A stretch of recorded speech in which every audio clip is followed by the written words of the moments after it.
done with. Dude, you've been done. I'm still here. For what? Why? Because you just want to be a asshole. You're right. Then why the would you be in this competition? Bone face. Why do you look 50 and you're 24? What? What did you say? Go yourself. Would you rather have the brand new PS5 or a weekend with these three lovely ladies and you can do anything you want with them? Wait, anything with them? Like anything. A whole weekend? A whole weekend.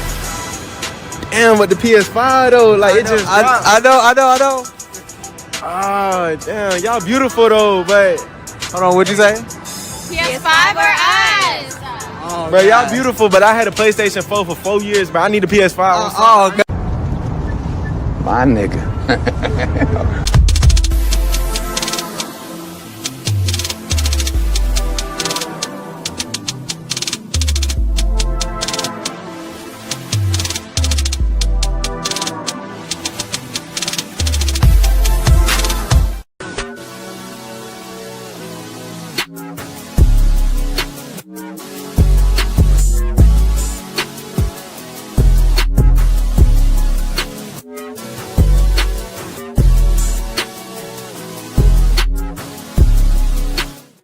Y'all, so this dude came in my DM yesterday. He was like, "You're pretty, I'm trying to get to know you." He literally sent me $1,000 just to get to know me. And y'all literally sit here and think I'm gonna get to know y'all for free when somebody just paid me $1K for him to get to know me? Be so for real. Stop the cap. Stop the cap right now. Would you feel comfortable if your father was watching your OnlyFans and subscribing to it? Probably not, no. You would not feel comfortable, and I'll tell you why. That's because in your heart of hearts, in your soul, if you still got one, you know it's wrong. That's your work. In my work, if my mother consumed my work, I'd be thankful and pleased that she took an interest in my work and supported my work. If she bought my products, I'd be thankful. If your mother or father bought your products, you'd be disgusted and ashamed because you know what you're doing is wrong and the product of what you're doing is bad. Gotcha. Gotcha. I got a question for you. Do you have car insurance? 100%. No reason. All right. Do you have homeowners insurance? 100%. Do you have life insurance? 100%. Do you have medical insurance? 100%. Did you get tired of your insurance agent talking about the possibilities of you losing your life and being rewarded? Hold on for a second. I know, but don't be a butt person. Here's the deal. You have insurances. Although it's a very uncomfortable situation, and life insurance people who sell it tend to be scumbags. They tend to be looked at as scumbags, like, I don't want to have this conversation about me dying, but you surely will die. So you better have the conversation. The reality is, yes, it's a very tough conversation. I have to spend a lot of time talking about it. It's very difficult. However, there needs to be some insurance, and there's no insurance, and so we must talk about it.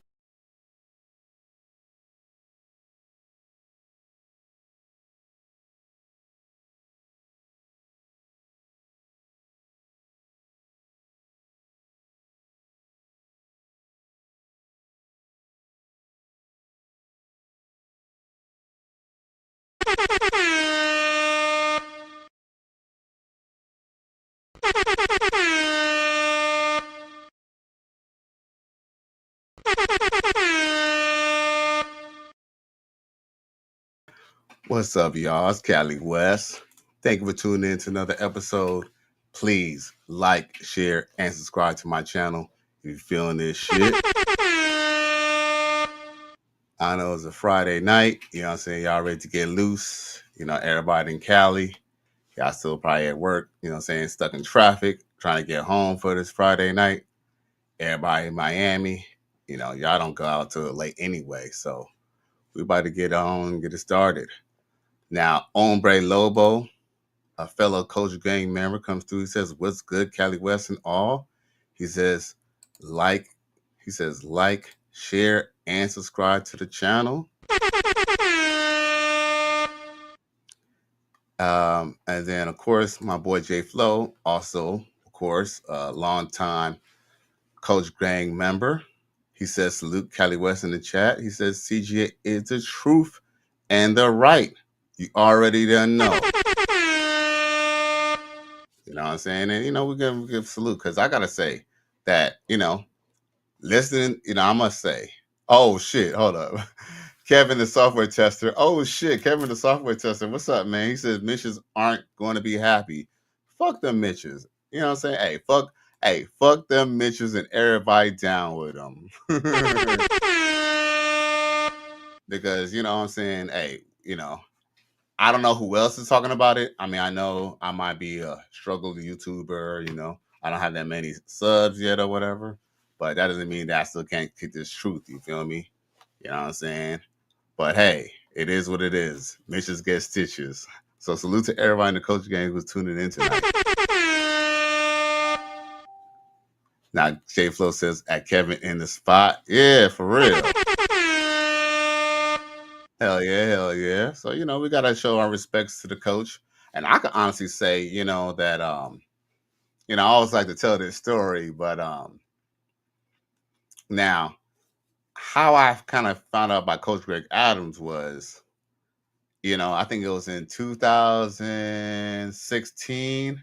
I think in 2016, you know, everybody, you know, we all went through it, you know, just like how Coach Greg Adams says, you know, we didn't go into this red pill shit because we got broken up with by a dime piece or by some, you know, by some beautiful goddess. It was usually by a chick that we look back at and we kind of realized that she was even in our caliber in the first place, right? Now, with that being said, that doesn't mean that, you know, now with that being said, you know, that doesn't mean that, you know, we didn't have to improve ourselves to, you know, get to our goal, right? And shit, I'm gonna be honest with you, shit, I'm still working on that. You know what I'm saying? I'm not maybe exactly where I'm at, but I'm getting there. You feel me? But guess what? I tell you this much, I don't have to deal with no tired ass bitch. You feel me? So shout out to the red pill for that. Now, before I go into this whole diatribe or whatever about, you know, the red pill, I do want to say that one thing is that how I kind of came across with, you know, finding Coach Greg Adams was because I was watching another coach. He wasn't a black guy. He was actually a white guy with a bald head. I'm not going to say the name of the guy because I do deserve that Coach Greg Adams deserves his flowers. And, you know, I don't want anyone, you know, I don't want to take away from that. But let's just say the names were close. Well, they both had coach, but, you know, and they're both coaches. They're both bald headed. They're both, our age, you know, my age, you know, about 45 or older crowd, right? But man, when I watched Coach Greg Adams for the first time, because truth be told, I didn't know if it was Coach Greg, because I was like, at first I thought it was this other coach, but then I seen the beginning and I was like, okay, I see some gang, like I guess some gang of guys like in a tunnel or something like that. And I'm like, what's this? And I like, and a dude on a motorcycle. I was like, okay.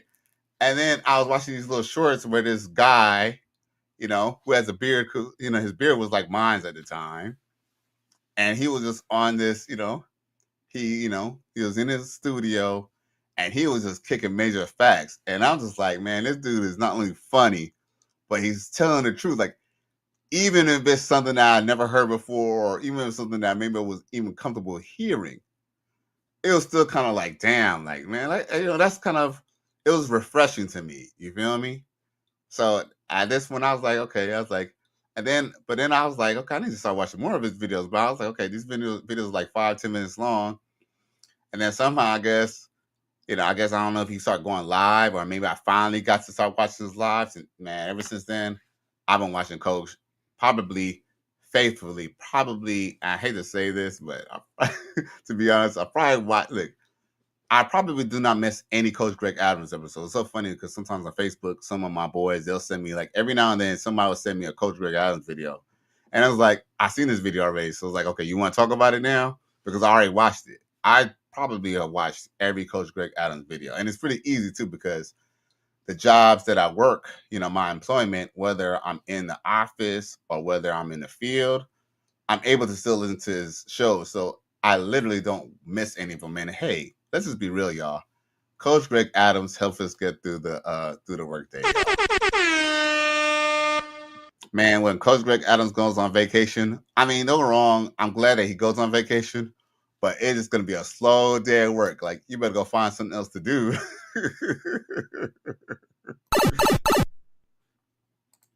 J Flow says facts. And then he also says, I realized I got bait and switch and now I'm stuck. Well, hey, J Flow, don't you think no one's half the battle? Because guess what? At least if anything all else fails, at least you know you have a contingency plan. I'm sure you look, hey, by now, I'm sure you probably got a contingency plan by now, J Flow, just in case. You know what I'm saying? Just in case. But you know, we understand you gotta play that game, right? You know, the cheaper to keeper game. I totally understand that. You feel me? And hey, don't you if y'all got kids, then you know, maybe it's good that y'all stick around until like when the kids get older and then get out. And then y'all could go about your business, hopefully. You feel me? So salute to, you know, everybody in here. D Griff says, oh shit. My bad, D Griff. You said, just imagine being white and not being able to compete. Laughing loud. Just think about that. Oh. Shit. You know, we can revisit that. We're going to revisit that statement because, see, that statement is a very important, D Griff. See? Oh, my. Hey, I'm glad you're in here, D Griff, because that's a good point. J Flow says, I had RP rage, but now I'm delivered. Oh, shit. You delivered, huh? I hear you, bro. I'm delivered. Facts. But shh, don't tell nobody. Yeah, your secret is safe for me, G. Yeah, man. Let's go back to what D Griff just said. He said, just imagine being white, not being able to compete, laughing aloud. Just think about that. You know, it's funny because I was going to mention that, but we'll mention it now because I'm going to review Coach Greg Adams' direct message to the, you know, white members of the Manosphere. Not that, here's the thing. Coach Greg Adams is not, you know, he has collabed with plenty of white people and plenty of black people and all, you know, types of people. He is a worldly man. You feel me? He does not box himself in. He's not only just going to be about black manosphere or white manosphere or MGTOW or nothing like that. He is a person who's very, you know, he's very, he knows how to move and shake. He's very agile when it comes to dealing with other people. So, you know, he's not a separatist by no means. But that being said, Coach Greg Adams sure did call out these white content creators who are playing gatekeepers. And, you know, they're basically even kind of doing even racial shit in the background, you know, because guess what? I'm on Facebook. I'm in these Facebook groups. I'm in some of these red pill groups that are not all necessarily black. And I see some of the posts and some of the memes that they post. And what I'm also mad about is the fact that I see other brothers posting this shit. And it's like, yo, bro, don't you kind of realize that they kind of low-key being racist, bro? Like, Ninja, what the fuck? This is a sick Negro. J Flow says everybody gets smoked. Yeah, everybody gonna get the smoke because beat this. And you know what make me mad too, J Flow, is that I see a lot of there are some black YouTubers who basically kind of go along and kind of co-sign to this shit. You feel me? To the whole like, you know, rhetoric, like, you know, and it's funny because there are sometimes I see hate articles about the Manosphere, and I mean, it is understandable. It is known that, you know, a lot of people in the Manosphere might be Republican and whatever, right? And although that might be true, there are a lot of people in the black or in the just in the Manosphere period who are Democrats as well. They might not admit it, they might not say it, but you know, people have their own rights to basically agree to disagree on certain topics. Now, D Griff says, I've seen those posts you're talking about. Facts. Like, I've seen it plenty of times where it's like, okay, for example, it'll show like the single mother. And it'll show a single mother, it'll show a woman, a white woman who looks kind of decent. But then like the baby will be looking all like it'll be you could tell it's supposed to be a black baby, but the baby will look all disheveled and looking all funny and just weird. Like they basically taking about basically they're white, they essentially talk about a white woman. Basically, like Tyrone basically taking your girl. That's what they're basically referring to, is Tyrone basically taking your girl, bro. You don't find that suspicious? You don't find that suspicious? You don't find that suspicious? Yeah, so, you know, with that being said, man, I do want to play the Coach Greg Adams video that he talked about it today. just to spread awareness. I mean, yo, his video so far, his new video already getting views. I mean, it's just a clip. But when I look back on his video already had maybe about 19,000 views already, or something like that. Even it was something to that amount. Oh, my bad. 12K views. And that's, hey, shit, 12K views, that's pretty dope. It's going to go up. Now, with that being said, I just want to put this out here for my chums, just in case y'all didn't see it. Because, hey, man, he was spitting hot fire, bro. Oh, shit. Wait a minute. And wait a minute. Did Coach put timestamps on this? Oh, my God. Oh, no. That's the... Oh, and I ain't talking about the right film. That's the one from... Oh, no, that's his show last night got 12K views. I'm tripping. Oh, no. His video today was the most realistic. Yeah, young woman. It's this video. I'm going to show y'all. Let me pull it up on my screen.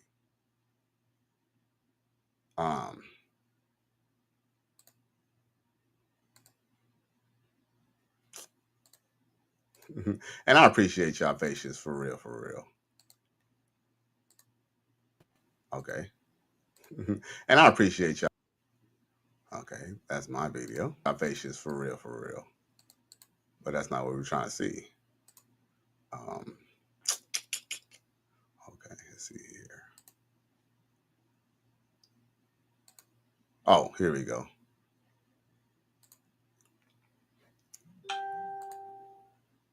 That don't make sense at all.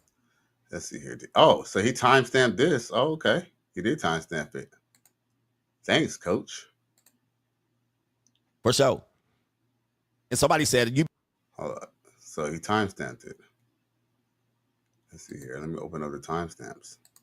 When they see a nigga come up here like me, come up here and just steal the show. Oh, here we go. Weekend. Cali West says I'm not. Hold up. Let me read the chats real quick, and then we'll go and show the coach's video. How about that? Yeah.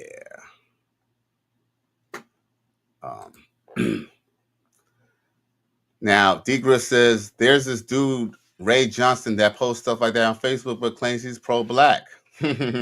Right. I don't know who that is, but I believe it. Look, like, I just had to start. Here's the thing. Yo, y'all boys know that we here in the Righteous Fear hold the niggerachis in our community or in any black community accountable. We talk about, black people doing nigger shit all the time, right?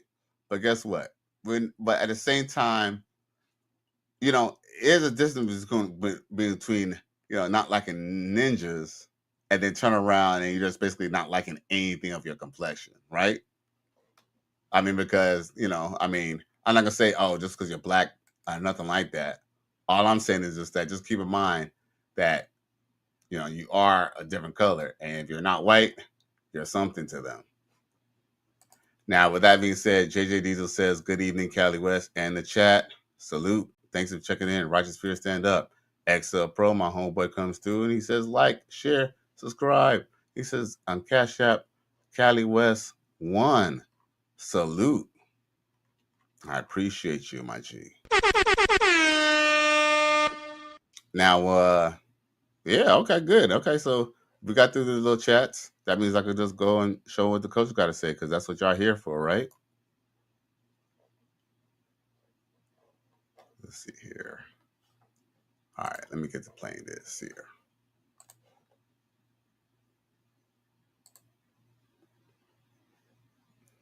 Let me make it large. There we go. How about that?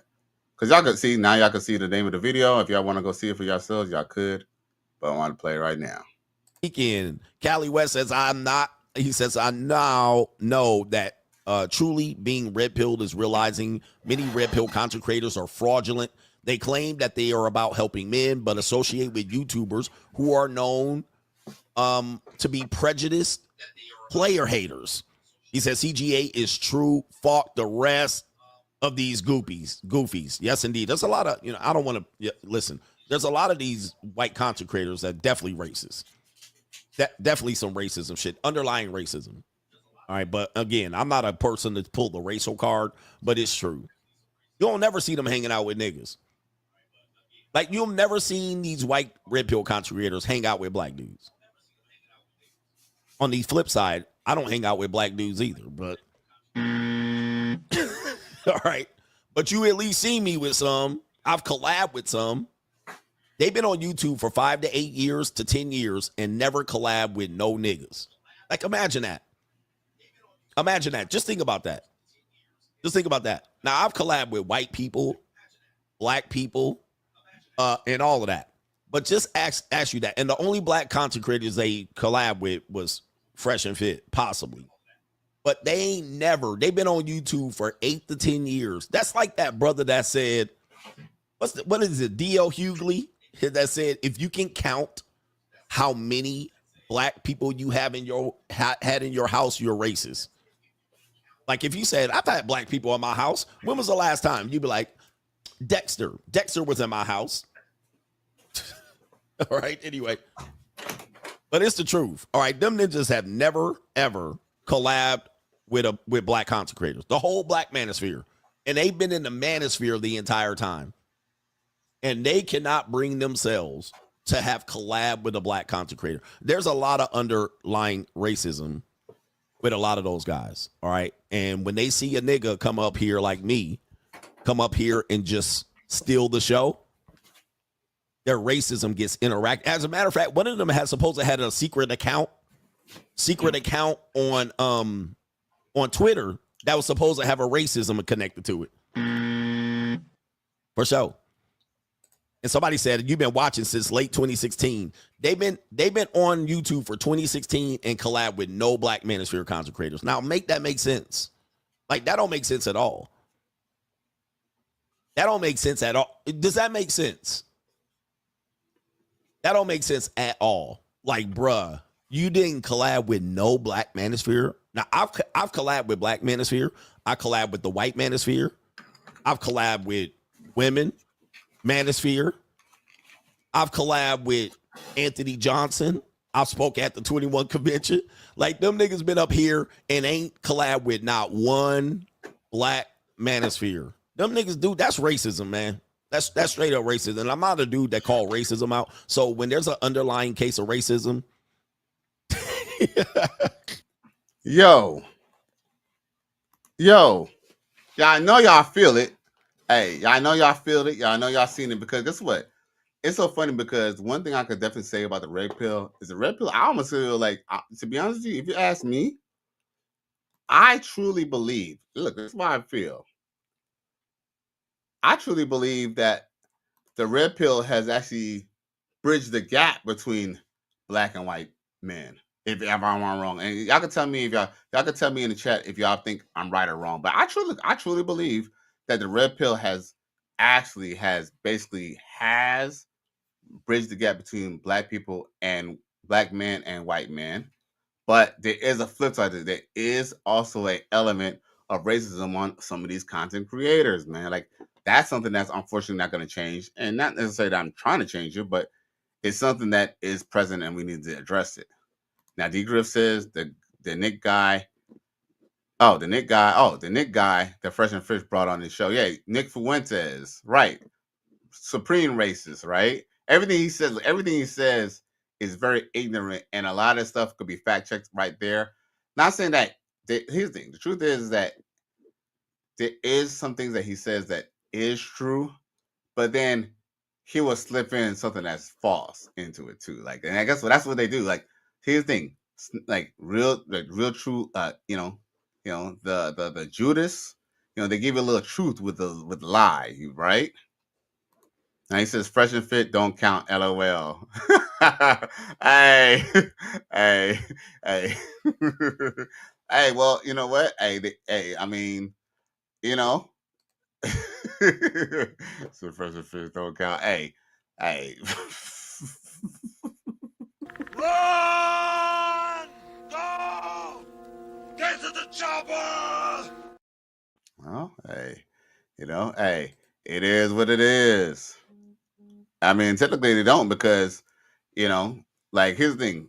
Some people, people from Black Manosphere have called out Fresh for saying things that was actually kind of, that was borderline racist.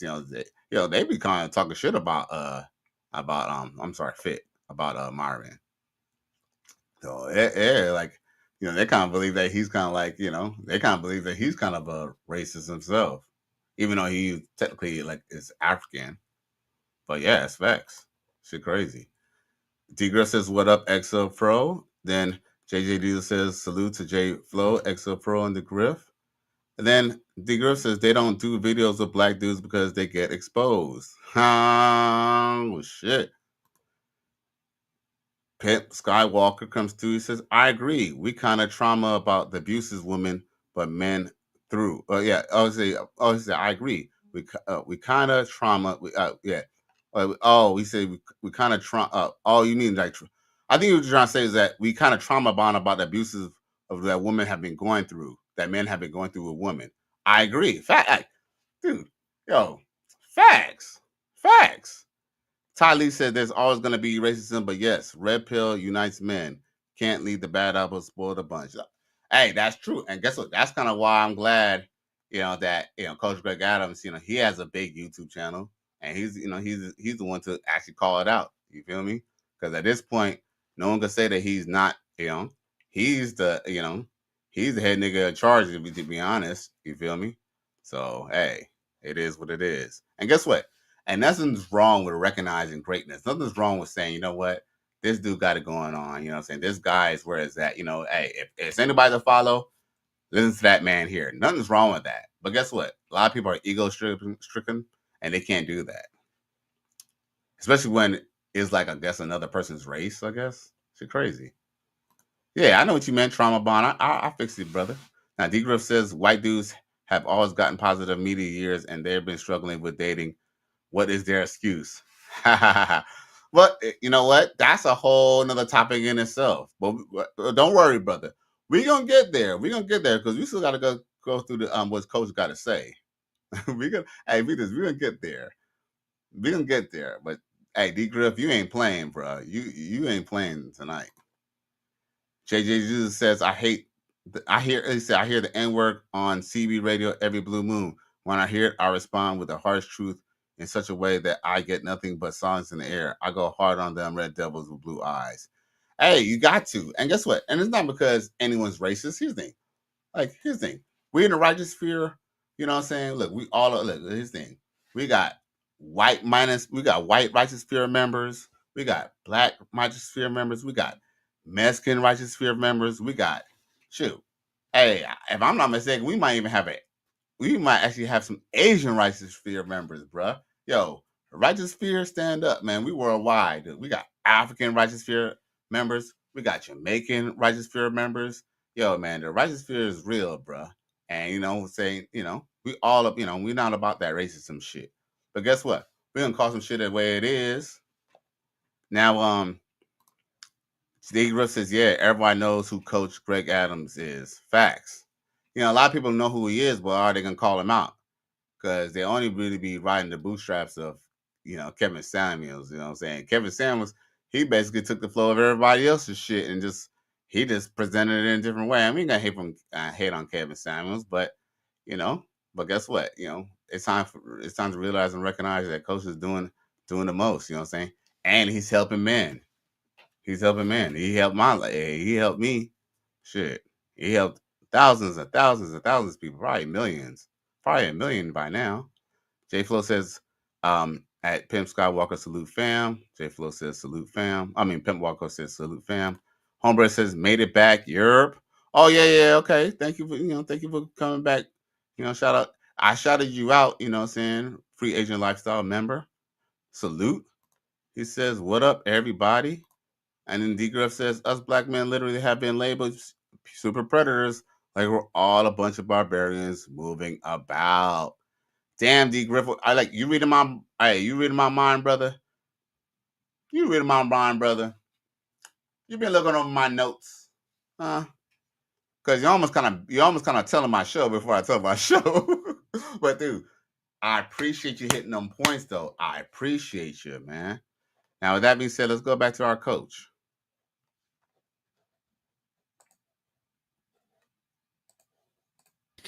The white manosphere content creators are straight up like, and I'm racist too, so I'm not saying anything. Like, I have racism too, so it is what it is. I'm not trying to hide it though, but them ninjas would deny it. They'll deny, I'm not racist. Yes, they are. They don't like when niggas dominate them.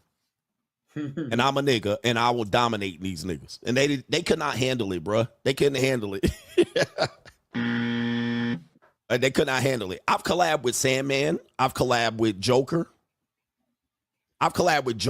Sandman. All right, we did something. I've collabed with BOA, AMS. I've collabed with all of them. Fresh and Fit, Pearl. I've collabed with all of them. I don't discriminate. I'll just be like, come on up here. Yep, I've collabed with Joker for Bachelor. Like I've gone over back and forth. All right, I've collabed with AMS, BOA, Oheen from whatever he's calling himself now, Crypto Gang, Oheen. I've collabed with Angry Man, Steve the Dean Williams, Satan the Sinner, 21 Convention, Mr. Palmer. I've gone back and forth. Pearl Davis. I've gone back and forth between the white ones, the women, the black. I had no problem doing it. Now, Coach EO, now, do them. Yep, Dr. Black Ram and Oheen. Sazkaz, now do them. Do the white manosphere. And see if you've seen any niggas on a show. Go through all of them people over there. Yep. Grown Man Business. I did a collab with Hammerhand and all of them. Minister Jap, Donovan Sharpe, Valuetainment. I've collabed with everybody on every side. Now do them. Do them. Now then, when you see why they put hate on me, you'll see what the underlying message is. Do them. And I kicked it with Aaron Clary. I don't know if we did anything though. He might have been on a podcast that I was on.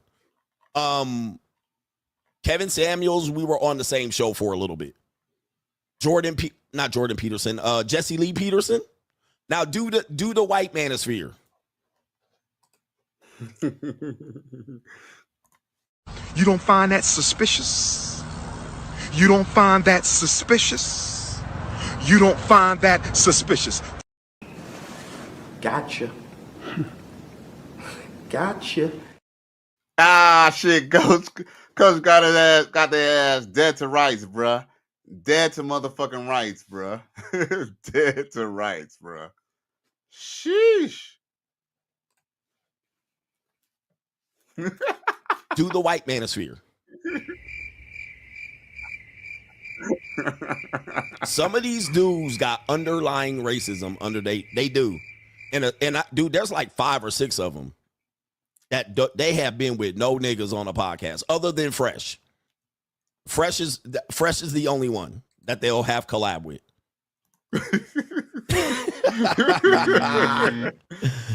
Ooh wee. They gonna be mad at this. We don't need to name names, but hey, the proof is in the pudding, bruh. The proof is in the pudding. The proof is in the pudding. Y'all don't want to hear it? All right, hey, go ahead and defend them. Go ahead and defend them. Really, they got the Ku Klux Manosphere. The Ku Klux Manosphere. All right, them niggas are Ku Klux Klan members hidden under a hood. Ah! Woo-wee! Run! Go! Get to the chopper! Man. Yo, Coach is cooking with hot fire, bro. He don't even need no grease. That shit on fire, boy. Let me read these chats and then I'm gonna go back to playing the video. J Flow says you can't even measure the danger CGA saved men from. Facts. Hey, like I said, look, hey, I'll be honest with y'all. Your boy Cali West is on third time. You know what I'm saying? Look, read this. If it wasn't for the coach, I probably would be with a fat bitch with a bunch of kids right now. You know what I'm saying? Now I'm just with a fat bitch. You know what I'm saying? Every now and then. No, with that being said, he definitely saves men, bro. People have said that they were gonna eat bullets and they didn't because, you know what I'm saying, they found TGA's channel. So salute to the coach. Hombre Lobo says CGA keeps it 100. Herbert more comes too. Thank you for tuning in. He's enjoying himself. He says underlying only 5 or 6 of them. Well, Jay Moore comes through from Facebook. Salute G. He says facts. See? You know what I'm saying? Because, you know what I'm saying, he's about my age. I think Jay Moore might be a little bit actually older than me.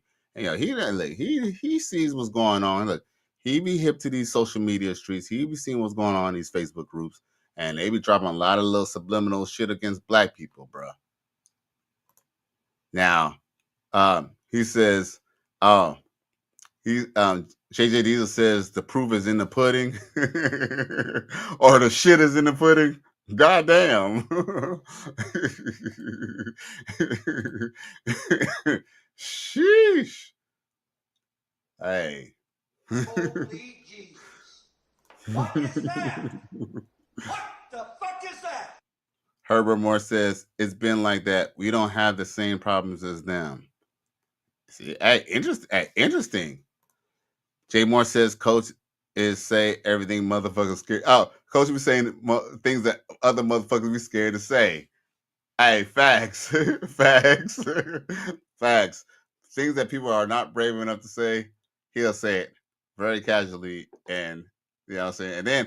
And then what's crazy, and another thing the reason why I actually fuck with Coach Greg Adams too is that, you know, he might say his opinion every now and then, right?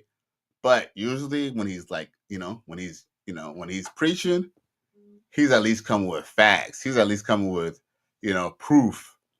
He'll even come with statistics sometimes. You feel me?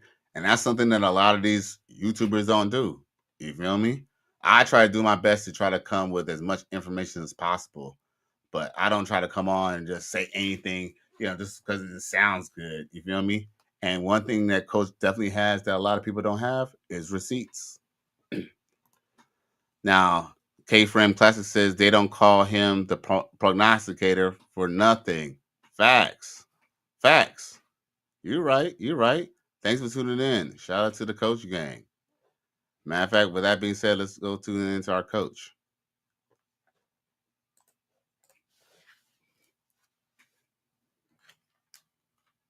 Ooh, y'all don't want to hear that shit, do y'all? The Ku Klux Manosphere. Ooh. Hey, am I exposing the Manosphere? Am I exposing the Manosphere? Because y'all don't want to see it. Come on, help me out. Help me out. Help me out. Defend these niggas. Defend them. We need to stick together. We need to stick together. When I say they cost me $10 million, them Ku Klux Manosphere niggas cost me $10 million. Shit. God damn it. Come on. And I'm a racist. I'll admit I be doing saying some racist shit.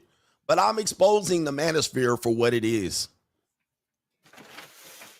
The Ku Klux Manosphere is real.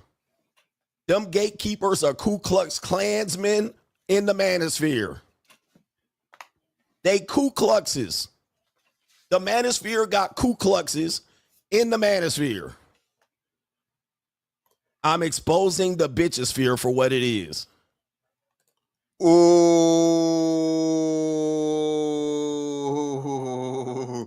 Hey, and y'all know who y'all are. Y'all know who y'all are. Are you pressed? Are you mad?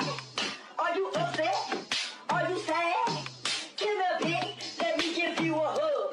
Cause you act like nobody shows you love. Are you pressed? Are you mad? Are you upset? Are you sad? Give me a beat, let me give you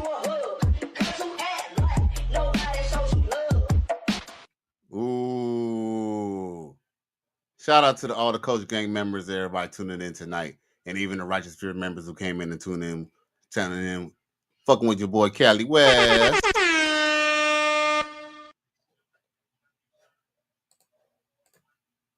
The only niggas they collab with is Andrew Tate, possibly. And he passes for a white person.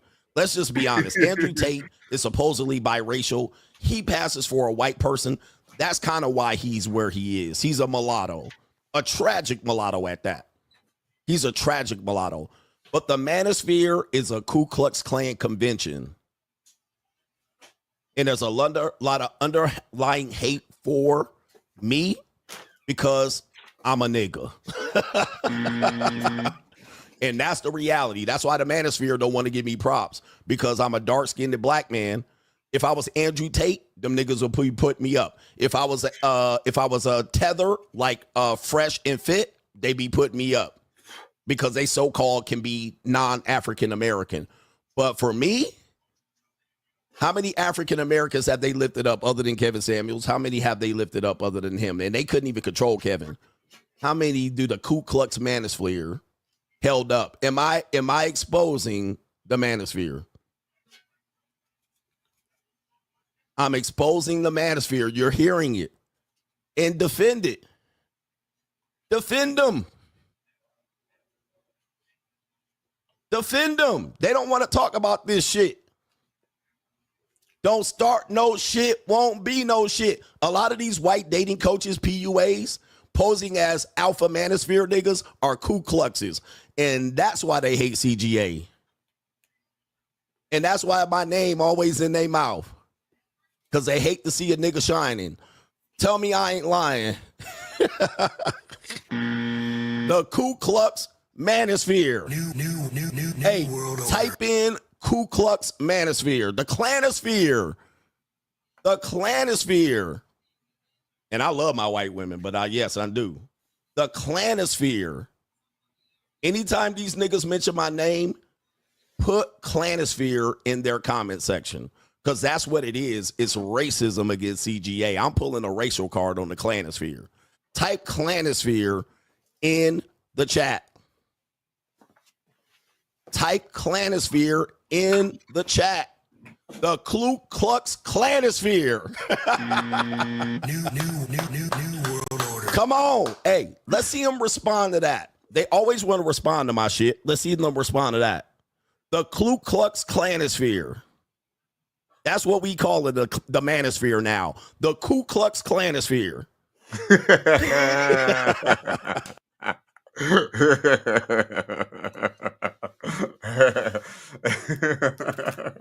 Now,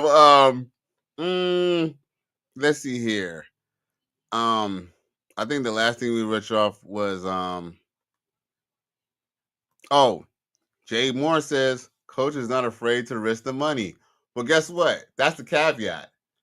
He's not monetized on YouTube because somebody who has connections to YouTube hated on him and got his channel demonetized, even though everybody and their mama basically steal his fucking talking points and use that shit on their shows, and they still get paid.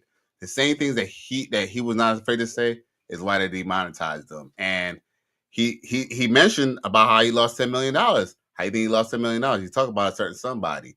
This guy has, I guess he has like blonde hair and he wears like a little beanie all the time. And I guess he had a book about males being rational. Yeah, man. Yeah, at this point, they can't even affect his bag because see, here's the thing about Coach Greg Adams. He's self-made, man. He was a basketball coach, fitness trainer. Dude, if he wasn't even on YouTube, he would still be making money. YouTube is just something that he fell into because he wanted to decompress about his divorce. And look at him now. Look at Coach now, dog. Look at Coach now. On top of the world. On top of the world, bruh.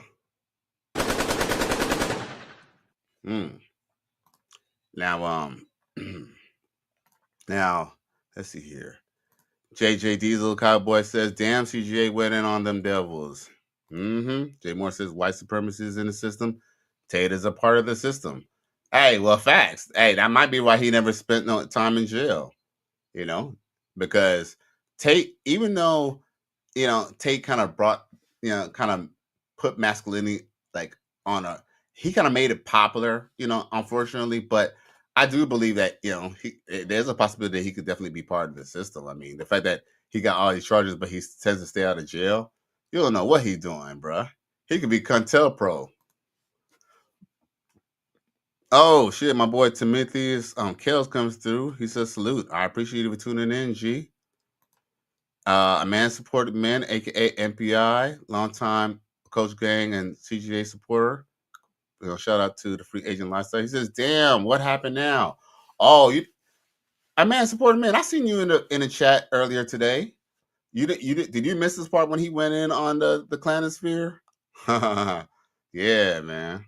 Well, I decided to message him, and I was just kind of talking about how these people are racist, and Coach Greg Adams went the fuck off. Hey, because guess what? You know what I'm saying? He only see, he foreseen that shit way before I probably even seen that shit. You know what I'm saying? Because I can honestly say that, I seen it, but I didn't think it was a problem until I realized it was a problem. Now, man, support men also says salute to Cali West and everyone in the chat. Then more contentious media says shout out to Mr. West and people in the comments. I appreciate you for tuning in, my love. Then D Griff says, "Oh, that Rolo guy." Mm-hmm. Now Jay Moore says, "You and I been talking. Oh, you and I been talked about, dude. Oh, yes, Rolo Tomasi. Yes, we have discussed him before on Facebook. Hey, you definitely are right. True that. So salute on remembering that, because I actually kind of forgot about that. Yeah, like some of the dudes I always kind of feel funny about, but now, man, it just has to be addressed, bro. And I'm glad that Coach Greg Adams addressed it, because it's easy to talk shit about me because they'll be punching down. But I want y'all to punch up. I want y'all to punch up, or go fuck with somebody greater than you, or somebody who you think you're equal to. More contentious media says, "I've been said them white red pill dudes are racist." Morphine. I mean, more contentious media. I'll say this much. We're not saying that all white red pill content creators are racist. What I'm saying, and what Coach Greg Adams is saying, is they are, that we need to recognize the fact that there are prejudice and racist red pill creators. We can't ignore it. And then, a matter of fact, we actually even had to put the motherfuckers on front. You know what I'm saying? So the world could see what it is. And not just for the world, just for the red pill community, really. Because at the same time, y'all need to make a choice. You know what I'm saying? Because here's the thing. If you're going to be racist, I mean, everybody has their own prejudice, I guess. But if you're going to be prejudiced, at least come with facts. You can't just come. You can't just be racist to somebody, or just try to hate from somebody's, YouTube career blowing up. You know what I'm saying? Because, you don't like the fact that they're saying it because they're black. You feel because you're white that you should have some type of supremacy over it. But, you're entitled to your opinion. But guess what? There is a small element, not all the way through, but, like I said, like Morphine, I'm going to say this right now. The real pill has united, actually, black men and white men. But there is some white people, like, for example, just like anything, there's still going to be racist, still going to be people who are racist. We can't really change their minds, but, hey, we could call them out for what they are. We're not going to let them hide behind their Klan's mask. Now, Jay Moore says Tate on some fake shit.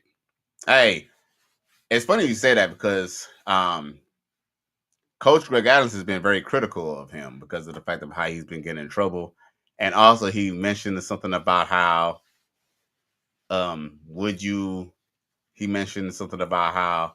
rather sleep with Hulk Hogan, but she was a woman? Well, a woman who looked like Hulk Hogan, or would you sleep with a man who looks like Megan Fox? And basically, if you say, you're going to go with a Hulk Hogan because it's still a woman, he'll say that you're gay because, it still look like, even though it's a woman, it still look like a man. So, yeah, Coach Greg Adams has kind of questioned his sexuality with why would he even say, like, why would that even be a comparison that you even want to bring up? Because, to be honest, the right answer to that would be neither.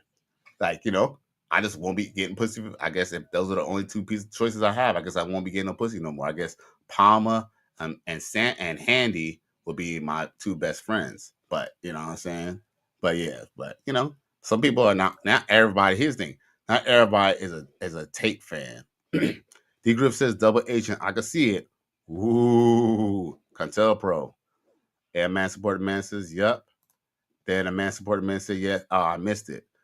Well, you know, you can always play my replay, or you need to check out. Hey, no lie, that was a good, that was a good show. All his shows are good, but that was a really good show, especially the part when he started talking about this shit.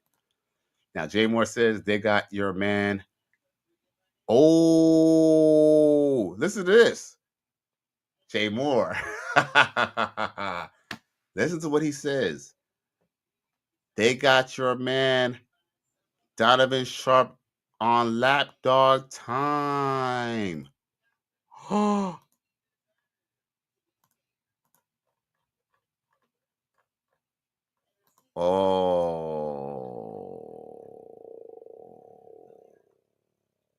Damn.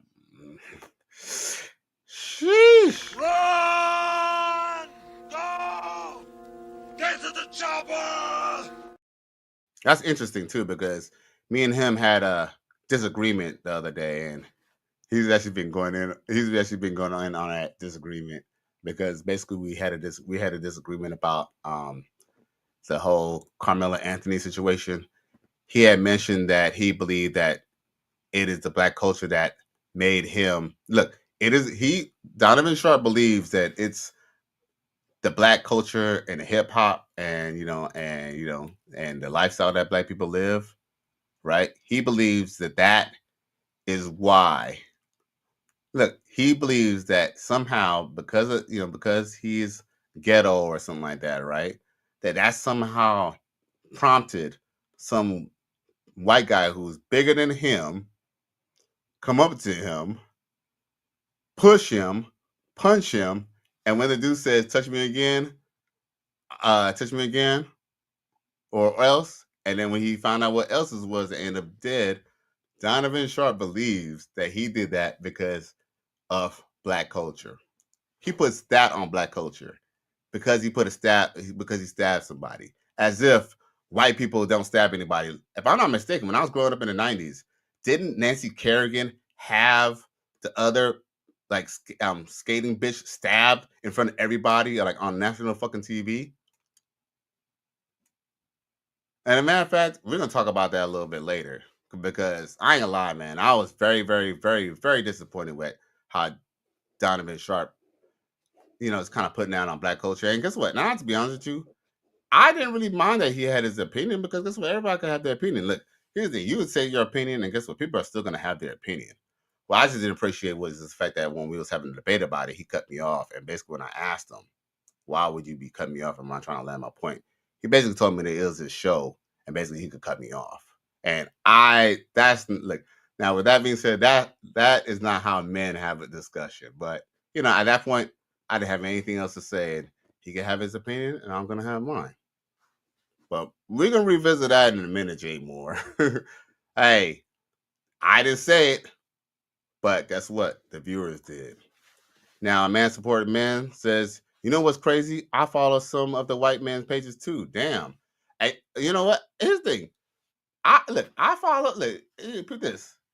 Look, at one point in time, I kind of thought that, at one point in time, I didn't know what it was. But guess what? When I start kind of seeing through the cracks, I kind of see things that way it is. And shit is just really, really, really kind of crazy. And here go more contentious with the bullshit. She's like, some. Yeah, some. Yeah, some. Because who's a white content creator who's cool? That one guy, that older white man who's like 60, and he got like a white beard, and he's like tall. He kind of looks like Sean Connery. He's not prejudiced. Who else? There's the dude from 21 Studios. What's the dude's name from 21 Studios? The head of 21 Studios. He's not prejudiced. He had Coach Rick Adams all in his show, all on his conventions. As a matter of fact, you know what? That's too much to go in. But with that being said, there are, like, for example, the Better Bachelor, Joker. There's a lot of white content creators who are not prejudiced and who have collabed with black men. So we're not gonna say that the whole red pills is like, come on now, girl. Look, hey, look. The men are talking, baby blue. The men are talking. Now, Jay Moore says them boys want to have the biggest nuts when they know they can't. It's really just part of some of their nature. Ooh. JJ Diesel says, when Yahshua Jesus Christ said, the last shall be first and the first shall be last, I believe he was talking about the fall of the Edomites and the rise of our people. It's in the Bible. All right. Hey. Well, you know what? Here's the thing. One thing I do believe is, you're not going to stop greatness regardless of what, whether we're going to do it as individuals or as people. You're not going to stop greatness. But, you got to understand, too. Like, for example, Coach Rick Adams. Dude, nobody's beating, I to be honest with you, bro. Nobody's beating his content and beating his philosophies. But guess what? They don't want to concede and let it, they don't want to, they don't want to crown him king. Even though he's technically already king already. Yeah, you know what? Hey, most kings in history have taken their crown. It was not given. More contentious media says not all red men are racist, but bad or issue, but a lot of them white ones are. Sorry, not sorry, YouTube. Hey, you know what? It is what it is. And then she says Myron 2 at J Moore. Ooh. D Groove says, what's lapdog time? Lapdog time is basically, he's just basically saying that he's basically like, he's basically his lapdog. He's basically his he's basically his crony. He's basically saying that, he's like, basically a lapdog is another way of basically serving master. He's basically saying that he's a Sambo. Like, he's like basically, the Sambo, the one who does everything that the master says on the what's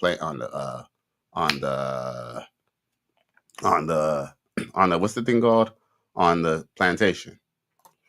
JJ Diesel says the Edomites know their time to rule in the world is almost over, and they literally have hell to pay. They know the truth is coming out. All that is why. That is why they're so mad and playing evil. Hey, you know what? If the shoe fits. Now, more contentious says at D Griff he said at D Griff, a lapdog is a house ninja. Facts. Now, D Griff says Don is insane. He said Don is, look, D Griff says Don is insane. He says both kids are not from the ghetto. And that's what I said on his show. And Donovan Sharpe did his best not to allow me to land my point with the fact that this dude, man, like, we got pictures of him with Disneyland with like Disney hat, like with like Mickey Mouse ears and like, getting like a Lexus for like his like, birthday present and shit like that. Like, he comes from a decent family, bro. He comes from a decent family, but somehow, he's trying to put it that it's the rap or it's the culture that makes him want to do it. As if white people haven't been chopping up people from the longest. Like, white people invented slasher films. But we're gonna talk about how many white people because there's a case about a stabbing of a white man who stabbed 3 people on a university campus that actually has been, for some reason, going under. Look, it's going under the table, under the water, because guess what? You know what the big stabbing is? A black boy defending himself. Whether y'all want to say he should get charged or not, the bottom line is that white boy had no point to be putting his hands on. He fucked around and found out. Now, JJ Diesel says, yet they have the nerve to wonder why their sundown towns are destroyed by God Almighty Yah. But hey, that's the thing about I'm glad you bring that up, JJ Diesel. But that's the reason why, they work like that. Because here's the thing. Do you know the most racist people are not really the white people on the top? Even though maybe they use, here's the thing. The white people on top have used racism as a tool. But guess what? You know who have been the main facilitators of racism and Jim Crow are the poor trailer park white people. Because here's the thing. Like, for example, Donovan Sharpe believes that white people can never do wrong, right? But the truth is that, and I asked him this, I said, what do prominent white people who serve their community and are decent citizens call the white ninjas, the white trash? They call them white trash. So we're not going to sit down here and act like black people are the only ones doing crimes and doing all that shit. And last time I checked, repeat this. At this point, hey, he defended himself. That white boy shouldn't look. That Metcalf man, whether he's white or not, shouldn't have been putting his hands on another dude. Because guess what? Because guess what? If it was a black person who stabbed another black person, they wouldn't be talking about it. If it was a white person who stabbed another white person, they wouldn't even be talking about it. But see, here's the thing. And guess what? And if it was a white person who stabbed a black person, guess what? We'll be seeing that the white people will be coming to the defense. But guess what? What's ironic is I haven't even seen black content creators talk about the Karmelo Anthony case, and they say, they tend to say that, that I forgot what some people are saying, but like, for example, Donovan Sharpe, he actually mentioned, he said that black people are always sticking up for like the worst. But guess what? White people stuck up for George Zimmerman when he was only half white. They stood up for Kyle Rittenhouse, but guess what? They want to argue, but that's defense. That's self-defense. But a black person getting punched and pushed and punched off of a bleachers while it was raining by a bigger man is not a risk of his danger. As if someone can't get knocked out and die from getting knocked out. People die from getting beat up all the time. As a matter of fact, do y'all know that the character that Joe Pesci played in the movie, what was that movie called? In the Casino? Do you know they showed him get beat with bats? But you know that him and his brother didn't even get beat with bats? They got beat to death by bare hands. Like, they went and beat them up to death with their bare hands. So don't tell me, y'all can't tell me that someone can't hurt you from punching you. These people are crazy, man. Now, Degra says, I don't get how people are making it a black thing when there's two teenagers fighting each other. That's what I said. That's what I said. But unfortunately, it's not. Here's the thing. You know what? Here's the thing. We don't even know what it is for yet, because I have something I want to show y'all later about that. But you know what? Let's not take away from this. We're going to talk about what the coach got to say, because we're going to talk about this in a minute. We're going to talk about this. This is all good information. But, this is a coach's time. Let him do his thing. We're going to address all the bullshit in a minute. Let's fucking go. And fuck y'all if y'all ain't with me. Fuck y'all if y'all ain't with me, bruh. Any of these niggas mention my name, just call them the Ku Klux Klanosphere. All right, we ain't got no time for these Klanosphere niggas. Ooh-wee. Oh, man, they don't want to hear me, though. The Ku Klux Klanosphere. Hey, make it go viral. Because I don't hear anybody say that. Make it go viral. The Ku Klux Klanosphere is here to stay. Let's go. Please press like, share, and subscribe to the Cali West Miami channel. They're going to ignore this one. They're going to ignore this one again. Let's see them. Let's see them address this. Oh, I collab with a black person. Who? Fresh don't count. If you collab with Fresh, it don't count. And you Manosphere people, bruh, come on, man. Yeah, Andrew Tate can go in the house. He's a tragic mulatto. When you look at Andrew Tate, do you think black man? Not really. He's got an English accent. You don't think black man. All right, when you see Andrew Tate. So do not tell me Andrew Tate. Do not tell me Andrew Tate. All right, Andrew Tate does not represent, he's not a black figure. All right, he kind of looks racially ambiguous. He looks Middle Eastern. All right, you don't know what the hell he looks like. Certainly Tristan Tate doesn't look like a black man, and they come from the same mother and father. All right, but shout out to them niggas. All right, shout out to them niggas too. All right, but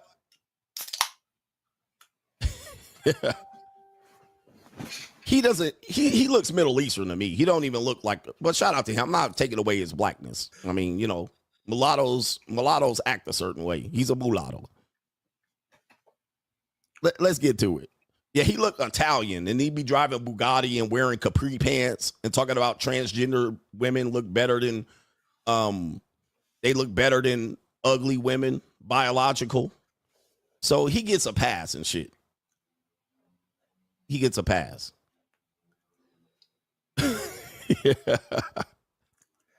All right. Anyway, we in here, and we lost a couple of Ku Klux Manosphere people who only watch me because ain't nothing else on. Y'all niggas is salty.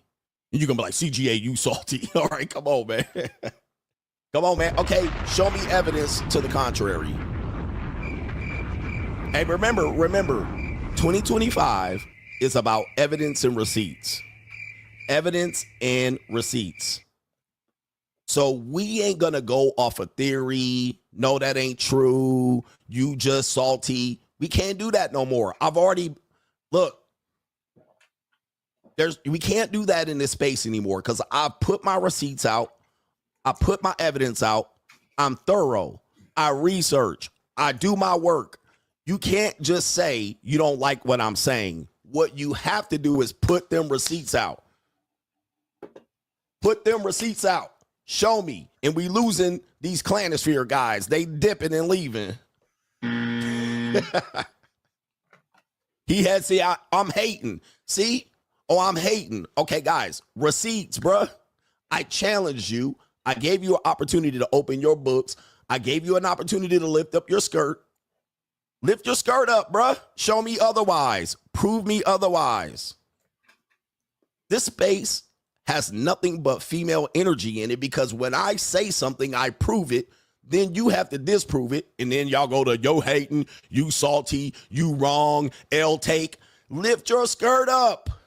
Expose yourself. Show me. Show me otherwise. Prove me wrong. I gave you the chance. I put my shit out there and I gave you the thorough research. We need receipts in this space. Lift your skirt up. Show me receipts, nigga. We don't call names over here. You got to show me otherwise. And they don't like it. This is why they call me the great coach of lady. Come on, man. Show me. Show me. I showed you. I basically said, show me. All right. Anyway, prove me wrong. You can't. Prove me wrong. You cannot prove me wrong of what I'm saying. Yo, let me go over these chats. I think I already read that already. Oh, D Griff, he says, I don't get how people are making up black things. I already read that. And then a man supporting man says, the Unplugged Alpha, listen, my son, those are 2 white channels I'm subscribed to. Okay. Look, that's what I'm saying. Like, here's the thing. Some of them are cool, but if you kind of like notice that some of them don't fuck with black people. Some of them don't fuck with black people. And here's the thing. I guess, but then what's crazy, some of them don't fuck with black people. Let's just be real. Now, D-Grill says that's crazy is their focus on being racist, that their birth rate is negative. Ooh, shit.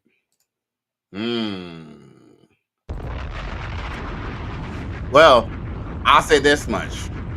The reason why their birth rate is going down is because, unfortunately, what Margaret Sanger did to the black community, which was bringing Planned Parenthood and the whole, termination of pregnancy. See, the thing is, when the hood has a flu, the city is going to get a cold. So whatever happens in the hood is going to eventually happen in the wood. And that's exactly what's happening. Now, more contentious said that part, Cali, they want us to be scared to protect ourselves. Facts. Hey, you know what? I'll say this much too.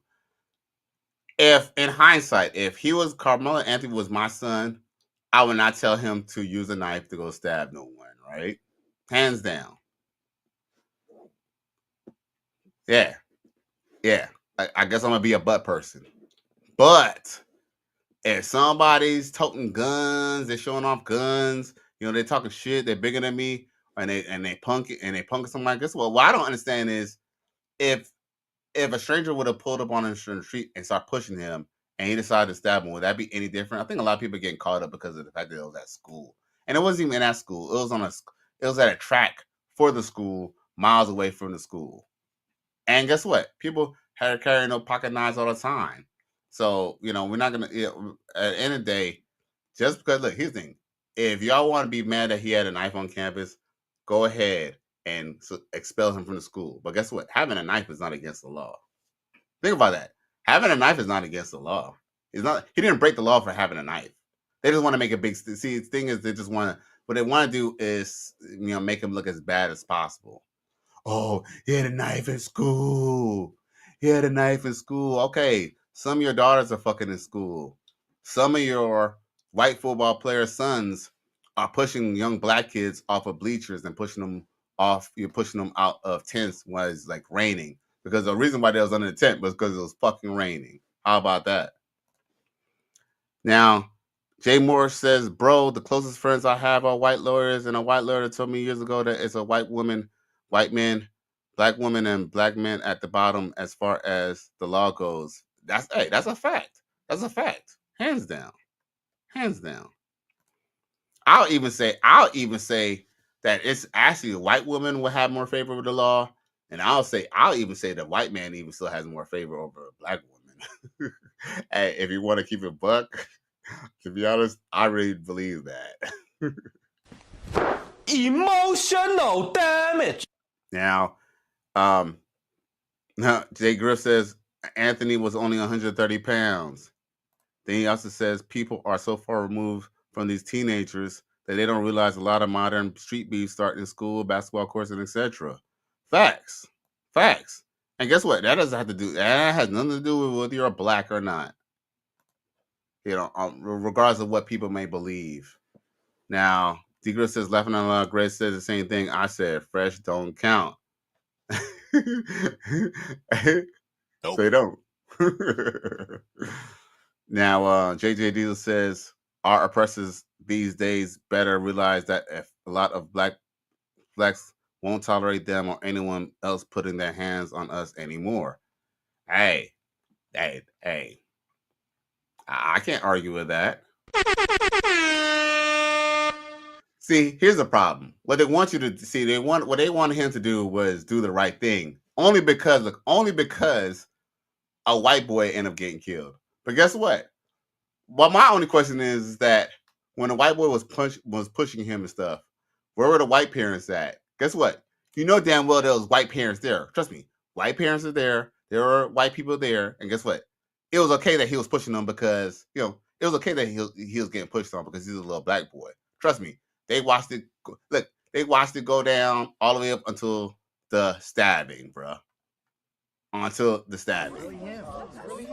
You're a victim. Here we go, CSI.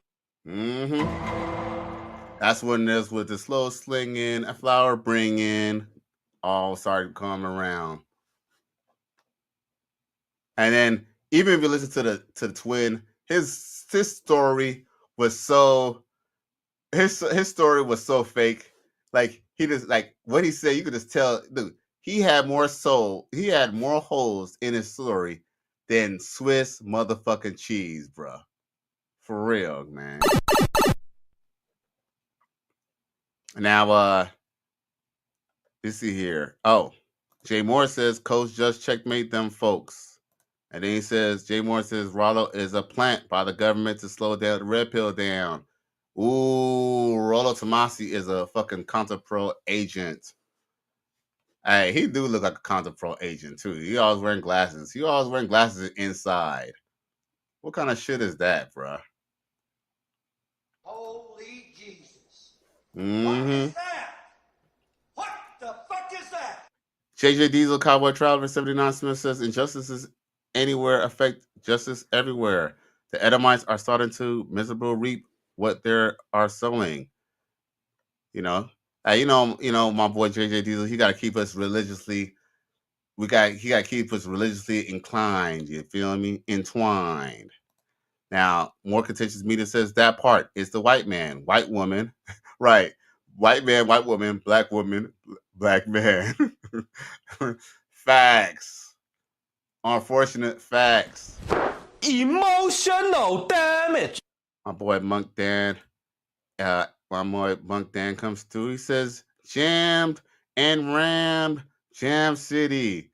There you go. Lighten up the there you go, lighten up the room, bro. I appreciate you, man. Salute. Thanks for the $20 super chat. You know, a ninja broke. You feel me? So salute for that. I need every dollar I could get. All up in me at one time. Don't try to make me take all that dick at one time. Slow and easy. He said, don't worry. I wouldn't do that to you. I would not rush all this dick up in you at one time. I'm going to take it easy on you. She said, okay, I think I can take it. So he laid down. The nigga rushed all that dick up in her. Jammed it into there. Jam! And ram! Like Jam City. All kind of. Once again, Monk Dan, I appreciate you for the $20 super chat, man. Free agent lifestyle. Righteous fear, stand up. Now, what else here? What else do we have for the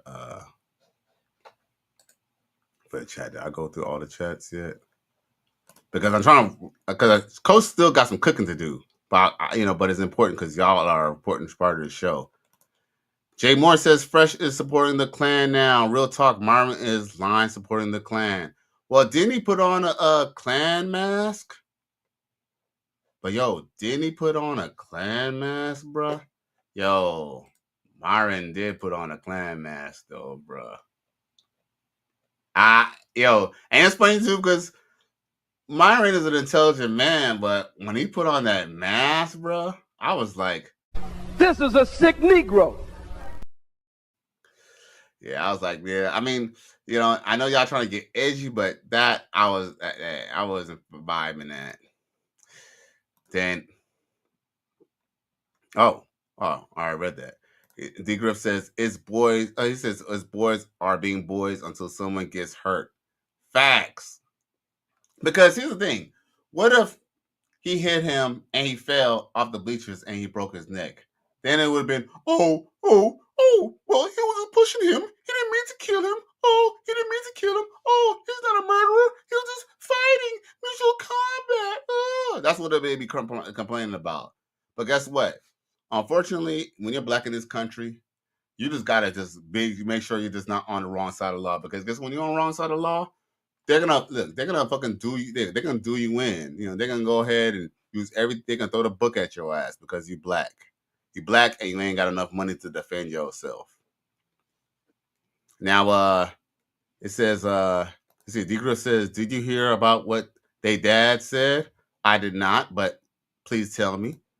JJ says, I've had white friends in school. I know a lot of them through my job that always greet me when they see me. I know some good white people. It's good and bad in every race and both genders. But that's the thing about us here in the Righteous Sphere. We don't just necessarily say, black people are good, because we know black people could be very fucked up. We understand that every race could have fucked up people. It's not because your color, your creed is probably where you're from. It's probably has to do with maybe where you're from, because guess what? There are white men who will cut your fucking throat for your Jordans. There are white men who will cut your throat for fucking your $20 for a $20 super chat. But guess what? That's why there's certain parts that people like. For example, when black people or when anybody says they want to live in a white neighborhood, they don't want to live in no fucking trailer park trash neighborhood. They want to live in a prominent white neighborhood. And guess what? A lot of those red pill content creators who be posting those little memes, those racist memes and stuff in the group, man, they're very trailer parky. Very, very, very trailer parky. They're not prominent. You think these are prominent people who rub shoulders with the Bushes and the Trumps? Shit. Nigga, please, bro. It's an evil world we live in. Shit. Now, Degra says Rollo does look like he's on some CIA nerd shit. Right. And he can tell you to get how and he's supposed to tell us how to get hoes. Well, here's the thing, y'all. I'm going to be real. I'm going to keep it 100. Yo, I'm Cali West.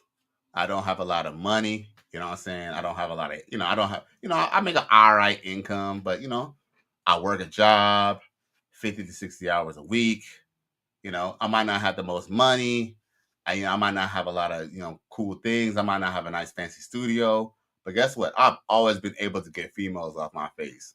I ain't never needed a red pill to get hoes. The red pill just taught me how to deal with these hoes, right? Most of us never had problems with getting the hoes. It was just about keeping the hoes that was the problem.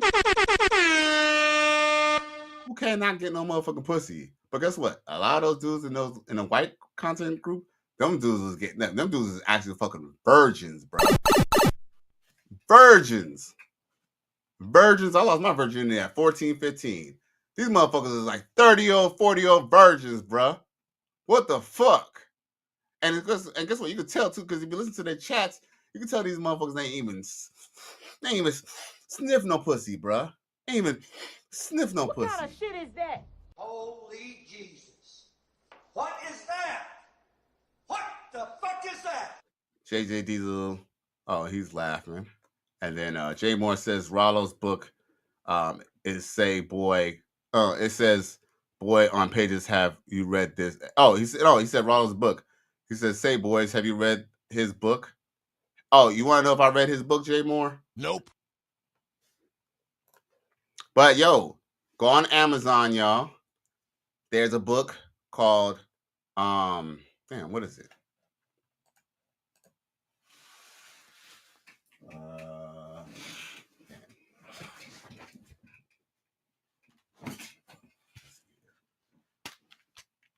Since you talk about books, let's talk about this book. I got a book to share with y'all. Even though I'm supposed to be showing you Coach Greg Adams' video, but fine. You want to talk about books, Jay? I think it'll only be right. If y'all want a good book, you can either get this, which is the Free Agent Lifestyle, Man's Guide to Peace, Quiet, and Freedom. It is a paperback copy.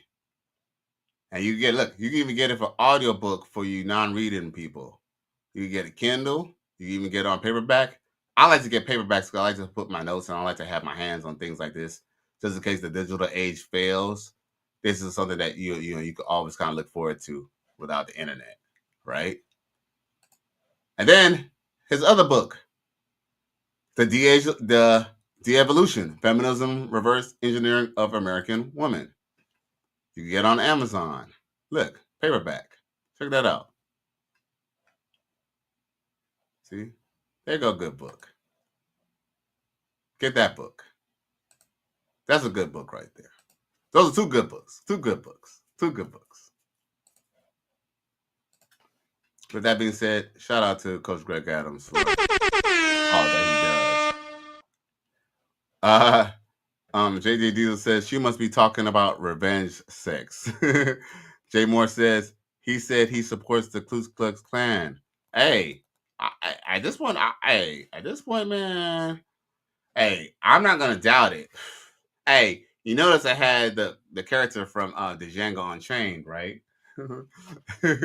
On the cover, right? Because guess what? There's a lot of black people who are supporting this shit too. That's what actually really disturbs me. He said if he got hurt, all white people have to do is if he got hurt, all white people have to do is apologize. Right. Said red pill isn't about race. I know, but you gotta look. But guess what? Red pill is not about race, and you're right. But there are some racist motherfuckers in the ranks. D Griff says, I know a dude that's a 27-year-old virgin. What?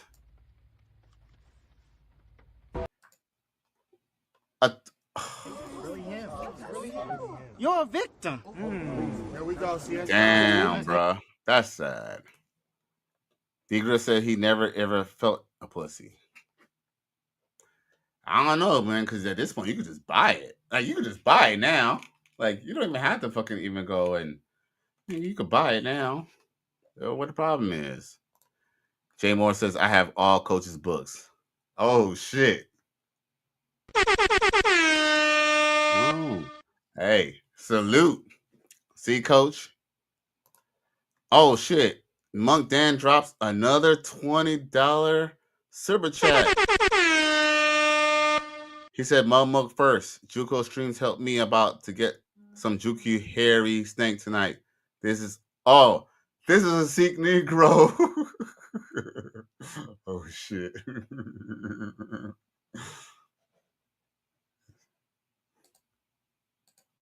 This is a sick Negro. Oh, shit. Boy, about to have some fun tonight. Shit. I know that's right, G. What else we got in the comments? Because I got to read everybody's comments. But I appreciate the $20, 20 piece, G. Then JJ Diesel says, I was referring to the clip where the woman was talking. Oh, right. Now, the Thrill Seeker. Oh, shit.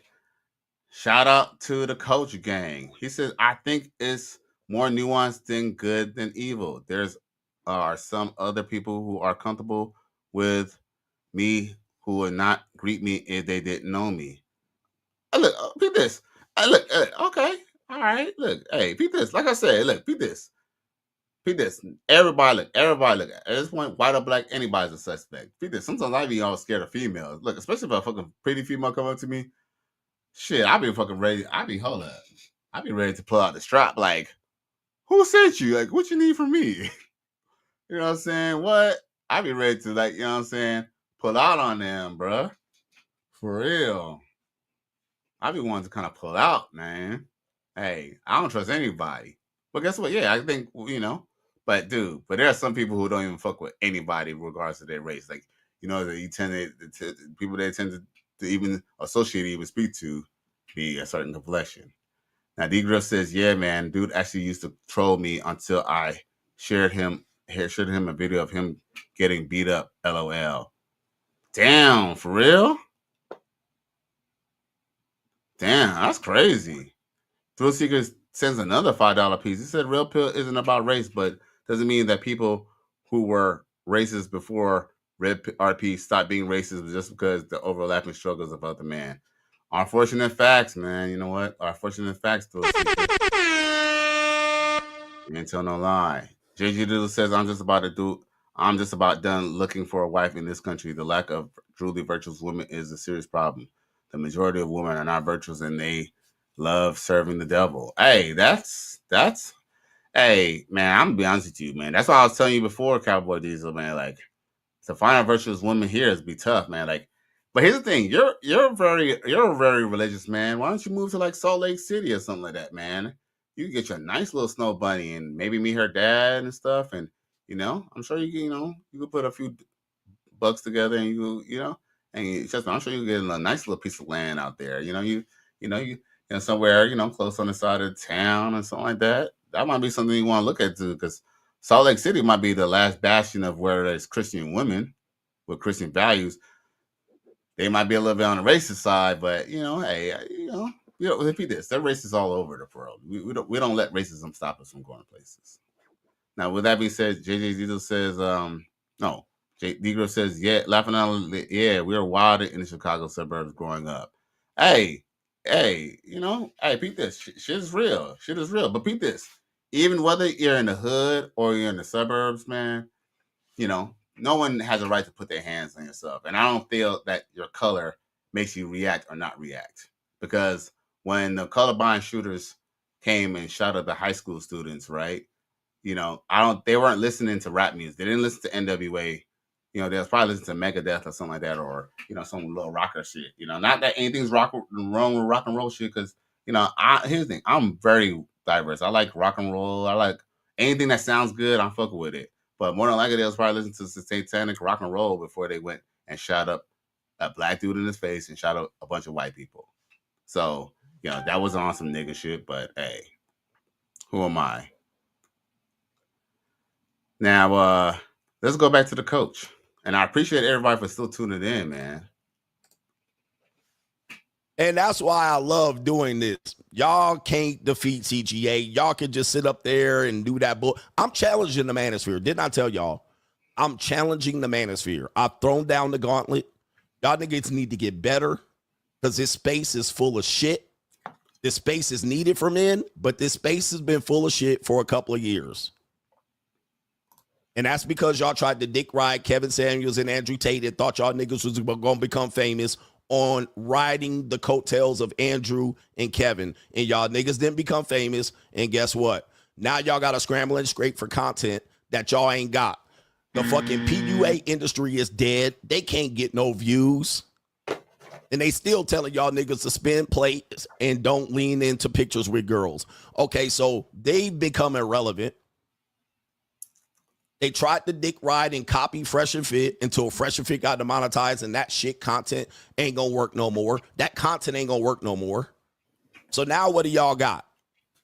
Y'all can't interview strags and get views no more. This space is cooked because they cannot come up with new concepts. These niggas still trying to show you OnlyFans models are ruining society. Y'all cooked. This space is fucked up.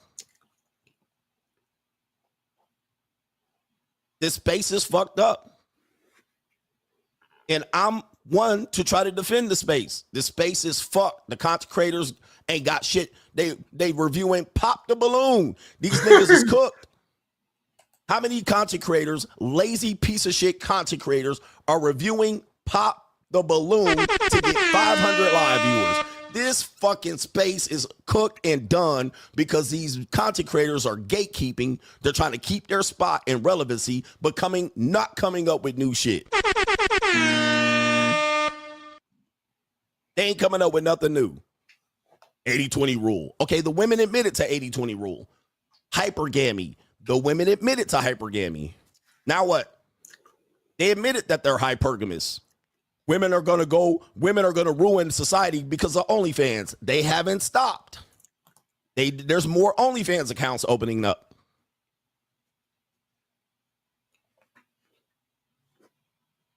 This space is going nowhere. It's headed to nowhere. The women have admitted to doing everything that we came up here to say was going to help us understand women. And guess what happening? Nothing. Nothing. Am I lying right now? Or y'all just bitching out? Y'all just bitching out right now. Don't bitch out now because I'm putting the mirror to y'all. I put mirrors to these hoes and y'all be Hercules.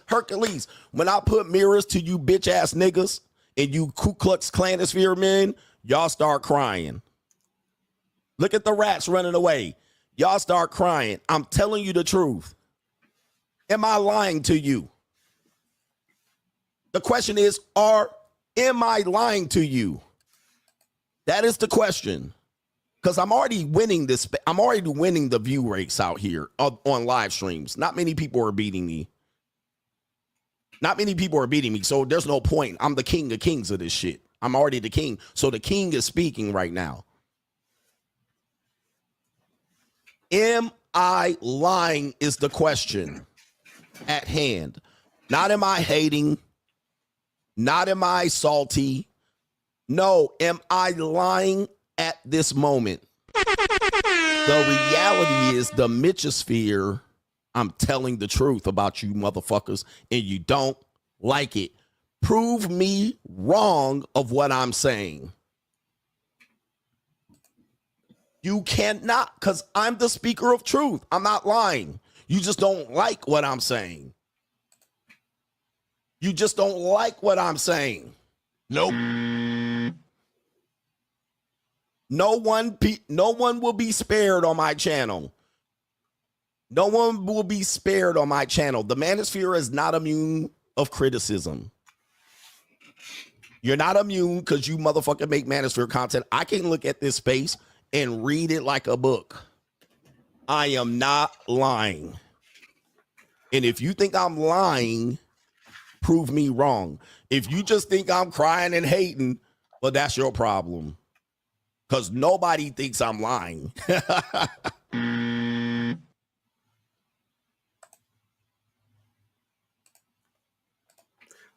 Okay, so let me go to the chats real quick. Because that's very important. Jay Morris says Donovan Sharpe might as well trade in his black card for a coon card. Sheesh. Thrill Seeker says, $5. He said he shot me the 5-piece. He said, I saw your post in the Manosphere 2.0 group. I see some of my fellow crypto gang and passport gang brothers in here. I think a lot of us are evolving. Facts. Hey, man. Hey, it's time to boss up and get our chicken bag up, right? Jay Morgan says, fresh and fit, self-destructed on purpose. Like, dude, dude, either they self-destructed on purpose or they were just on some goofy shit because they had to know they was like on some strike shit, right? Well, to be honest with you, I don't really know about how they got canceled, so I'm not really gonna comment on that, but I'm gonna take your word for it. You know, I suppose. Because man, they was getting a bag, bruh. I mean, shit. I have to be honest with you, Jay Moore. You said that they self-destruct on purpose, but I'll argue that Myron Gaines he started even being more extreme when they got demonetized. But you might know something that I don't, Jay. So hey, it is what it is. Then JJ Diesel says one day God Almighty. No, good. God Almighty, Yah put this quote on my mind, and I will not forget it. A non-virtuous woman has about as much value as a wooden penny, and is detrimental at worst. Then Jay Moore says they stalemated the movement to keep it right where it is, at which is nowhere. Facts, coach. Ooh.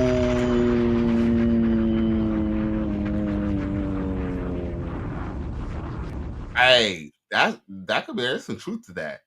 Cause no lie, that and they probably teamed up with YouTube too to like maybe bring down the Manosphere too. Because yo, I ain't gonna lie, I should at least be at 10,000 subscribers. But I've been kind of like stuck at this like low 2,000, less than 3,000 subs.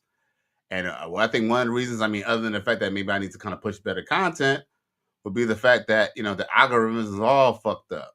But yeah, man. But hey, maybe they're paid to repeat this. These Jay Moore, wait a minute. I'm gonna read what he said again. Jay Moore says they stalemated the movement to keep it right where it is, at which it is nowhere. He says facts, coach. But let me ask you a question, Jay Moore. Isn't Myron Gaines a federal agent? Ain't he an FBI agent or look, quote unquote, former FBI agent?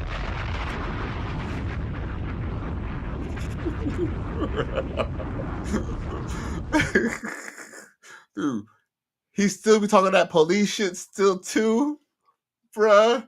Oh my God, bruh. Whoa, shit. Niggas is the motherfucking the red pill police. Secret says, I know a chick who bought a house and a car off her OnlyFans. Facts. Hey, these hoes don't give a fuck. Look, unfortunately, they never realize it's too late until it's too late. But guess what? If y'all waiting for hoes to be crying and begging y'all, beat this. Y'all gonna be waiting for a long time. If I was y'all, I wouldn't waste my time. Get your checking back up. That way you can get what you want out here in life. Boss up, ninja. JJ Diesel says there's a lot of witches out here. A black woman admitted to being a witch, and she said there's a lot of them out here. Exodus 22:18. I suffer not a witch to live. J. Moore said that's what I heard. Hey. He will have to. You know what? They're gonna have to denounce that. D. Griff says right. Fresh is a federal agent. Laughing aloud. I don't know how folks fell for it. Hey, no lie, that did kind of that did feel right. Like you a whole FBI agent, and then you be putting on a clan mask, bruh. That's Contel Pro. That's Contel Pro shit, dog. Hey, we blowing this fucking shit open, bruh. Hey, we're saying a lot of things that we didn't get to say in the Coach Greg Adams channel, bruh. Sheesh.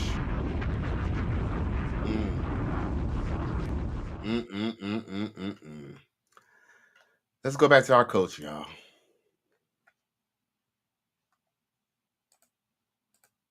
It's a hardcore reality and an indictment on this space, and it's going to be why this space is considered what it is today. And it's going to be the fault of the Manosphere. Don't blame Abbott and Preach, bruh.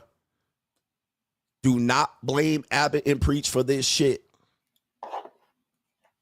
We got to get these Mitches out of here. We got to trim the fat. We got to motherfucking purge the bullshit. And if you don't like it, it don't motherfucking matter to me because I didn't lie. I told you the truth. I showed you the mirror. As I say, I don't talk shit. I just describe you. So if I describe these fat women, y'all happy. If I describe these hoes, y'all happy. If I describe these simps, y'all happy. I'm just describing the Manosphere, and now some of you bitch niggas are caping, trying to save these hoe-ass content creators in the Manosphere. Don't cape now. Don't put your fucking cape on now, nigga.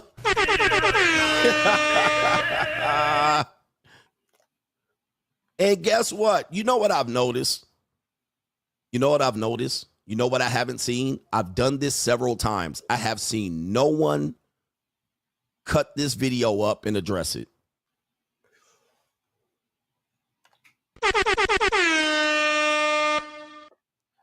That I have seen no one make a response video of this. I haven't seen the haters make a response video. I haven't seen people in support making a response video. I haven't seen people address this. I haven't seen the bitch niggas say CGA switching up on the guys. You know why? Because I'm thorough and I'm correct. You probably went back to edit and chop my shit up and said, this nigga didn't even lie. What do I even say about this shit?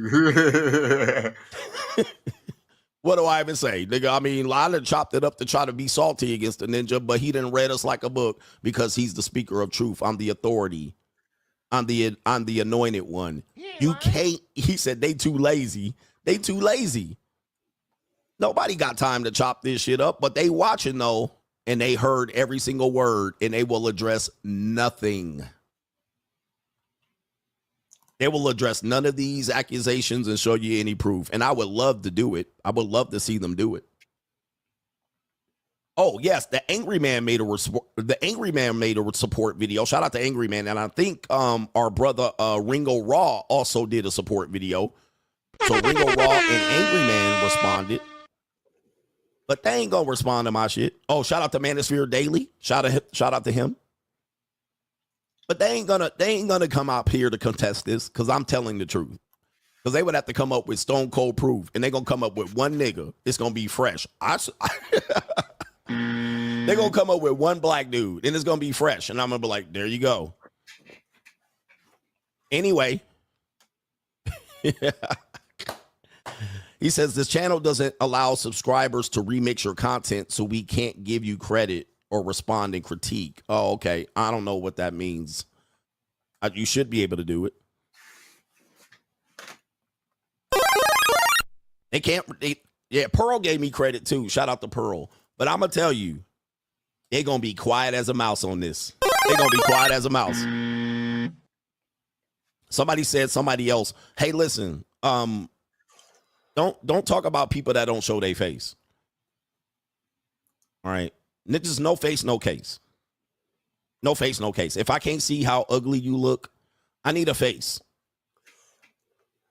He said, what about this content creator? Guys, you got to have a face for me to look at. If you're a coward and can't show your face as a content creator, and then you want to throw shade at me and I can't see your face, this is not a way to do this as a man. This is not masculine. This is feminine. This is gay.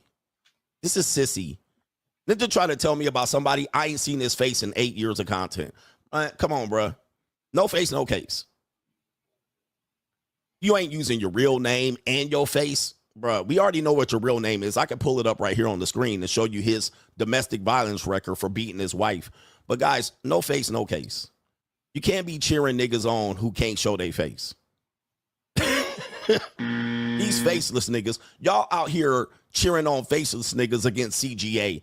You guys are fucking losers. Like, you're a loser, bruh. You can't be that loser. That's some sissy sassy shit. Like, we don't do shit like that over here, bro. No face, no case.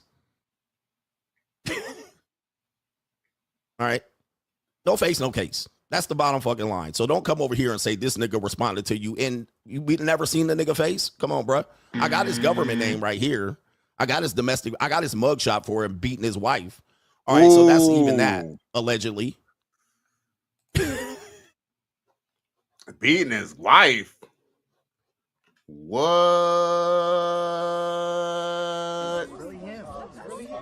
You're a victim. There we go, CSI. Damn.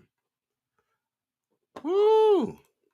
Now we got dudes beating up they bitches, but they supposed to be able to use this red pill to be getting hoes. These motherfuckers is out there motherfucking mind. Now there's a lot I need to go over and read on the chats because he says Thrill Seeker says the Manosphere going mainstream was both a good and a bad thing. More men got the message, but the message got watered down. Facts, because let's just be real. Kevin Samuels watered down the message. And Coach Greg Adams here's the thing. Coach Greg Adams is a real dude. He'll tell you to your face what you need to do or what he disagrees with you about, right? Because he already been kind of said to KS, like, what's the point of marrying up old hoes? Old hoes don't have kids, and old hoes are not malleable enough to have a relationship, So KS trying to marry 40-year-old, 50-year-old bitches didn't really matter, as that's not going to help the birth rate of black people. So facts, Thrill Seeker, you're right. Degra says, and they came out of nowhere. Where did Fresh and Fit come from? Hey, yeah, here's the thing. I know, look, one thing I could definitely say about Fresh and Fit, because I don't want to take away from their them blowing up, because no lie, they definitely made people want to step up their studios, and they have a very nice studio and a nice setup, and that was a nice show idea. But you had to almost kind of had to wonder, like, what made them kind of get away with saying a lot of shit for so long that that we done got in trouble for, and we done see people bigger than us get in trouble for. Why is it that they are able to kind of ride the YouTube waves? That's it, obviously because they know somebody, whether somebody on YouTube or somebody in the government or both. Degra says, just like Andrew Tate kind of came out of nowhere. Right. Well, but guess what? Do you know it's still like Andrew Tate almost kind of came off the whole Fresh and Fit binge? Remember, like, keep that in mind. One reason why Andrew Tate kind of got big, and the reason why he kind of got even big on social media is because he started with Fresh and Fit. Let's just be real. No one knew him for his MMA fighting or whatever, his kickboxing and nothing like that. People knew him because he jumped his ass on. He just happened to be a rich guy who had jumped on Fresh and Fit. So facts, D Griff. Thrill Seeker say he came after KS's death. Facts. More contentious media says, what, love? What you got to say? Thrill Seeker says, or at least gain popularity afterwards. Facts. More contentious says, I agree with D Griff. Thrill Seeker says he isn't throwing shade, he's shedding light. Oh, JJ Jesus says, I'm thinking about being a bounty hunter and I'm going to keep my Class A CDL. He says, even if I became a bounty hunter, I think I'm combining them both. Hey, don't worry yourself out, but you sound like you trying to get your chicken bag up, brother. Salute to that. Now, Man Supported Man says bounty hunters make a decent amount of money for a living. They bet to. Risking your life every day. You probably make more money than a cop. Probably dealing with more dangerous people than a cop, too. But hey, we all got to take risks in lives. Hey, look, the greater the risk, the greater the reward. Now, more contentious media says, I wonder if mediocre tutorials is going to support him. Well, Coach Greg Adams has called out media tutorials for not showing him love. So I don't know. Media tutorials, that's a whole nother topic in itself. We might have to talk about, we might have a show tomorrow about the black content creators, about how they be faking the funk, to be honest. But that's a whole other topic in itself. Thrill Seeker says a lot of these dudes just got in because there was money involved. Well, yeah, I mean, it's entertainment. Hey, I would be kind of lying if I didn't say there wasn't a financial, there wasn't a financial gain within this YouTube stuff. But at the same time, at this point, at this point, I'm almost damn near an intern, but you know, it is a business, it is entertainment. And that's another thing too. I almost kind of feel like that a lot of things that a lot of people say, they're really just saying this shit just to kind of entertain their niche. Because guess what? There's people, man, like some of these people, especially some of these people who've been on YouTube, man, they got YouTube down to a T, and they know some of the secrets, and they know some of the things to do, and they get this shit pumping, man. You know, and I can't knock them on that from a business level, but a lot of them just be saying shit, you know, in a certain type of demographic or certain type of group who has, the same mindset. Now, more contentious media says, I don't like Pearl. She's hiding behind her real goal. Well, here's the thing about Pearl. Pearl at least hasn't sold anyone out. And Pearl, I actually kind of like Pearl. I actually like Pearl. But, you know, hey. I don't know why you don't like Pearl, but okay. You said you think she's like a faker. You think she's an agent. Thrill Seeker says, these Manosphereans are the male version of OnlyFans models. They both exploit men's struggle if you think about it. I mean, well, you know what? I'll say this much, Thrill Seeker. I would agree with that. I mean, I would agree with the fact that I think anyone could always kind of, sometimes when you're completely dependent on somebody, they're always going to abuse the situation. It's like if you need a loan and they know you're desperate at the bank, they're probably going to give you a fucked up interest rate, even though there are laws against it. Doesn't mean that they can't finagle the paperwork and still give you a higher interest rate to, get more money on a markup, or give you a worse loan that they could get a better interest rate. So yeah, I mean, there could be an argument to that. This is a business like anything else. Let's not, it's all about the Benjamins, remember? But at the same time, I kind of believe that, not only, but here's the thing, this is not an acting job. You actually got to be real about this. You can be acting, eventually people are going to catch up to your acting. That's why I keep it real as much as possible. You feel me? Hey, I might have my opinion, but at least my opinion is going to be backed with some facts. You know how we Cali West do. Now, JJ Diesel says, thanks, man, and thanks for your encouragement at Man Supported Man. And then he says, for some reason, he's crossing my mind lately at Man Supported Man. Damn, there's a lot of comments.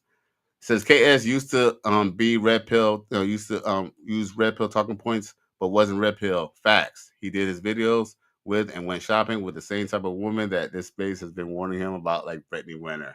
Facts. And was kissing Nicki Minaj's ass. JJ Diesel Cowboy Traveler 79 says, well, trucking is very dangerous as well. And I know from 22 years of experience.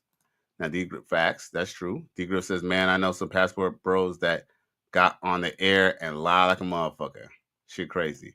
And then more contentious media says, I agree with Thrill Seeker. Hey, y'all boys, y'all boys and girls, y'all ladies and gentlemen, y'all really, y'all keeping it real.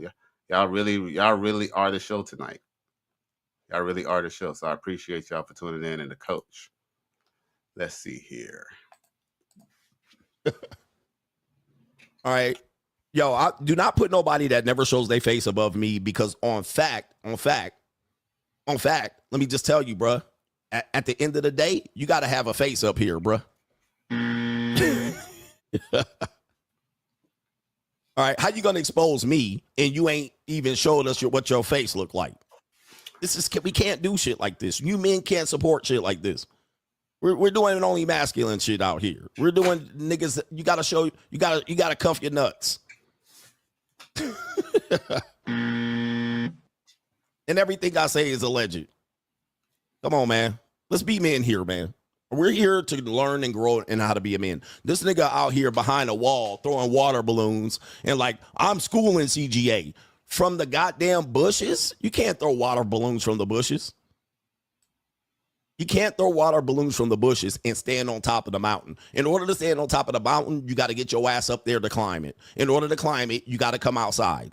You can't be inside behind a green screen or a black screen and then king shit. You can't crown kings that you can't see. You can't crown kings that you can't see. You see me, nigga, and you see me up here talking that shit. Crown me.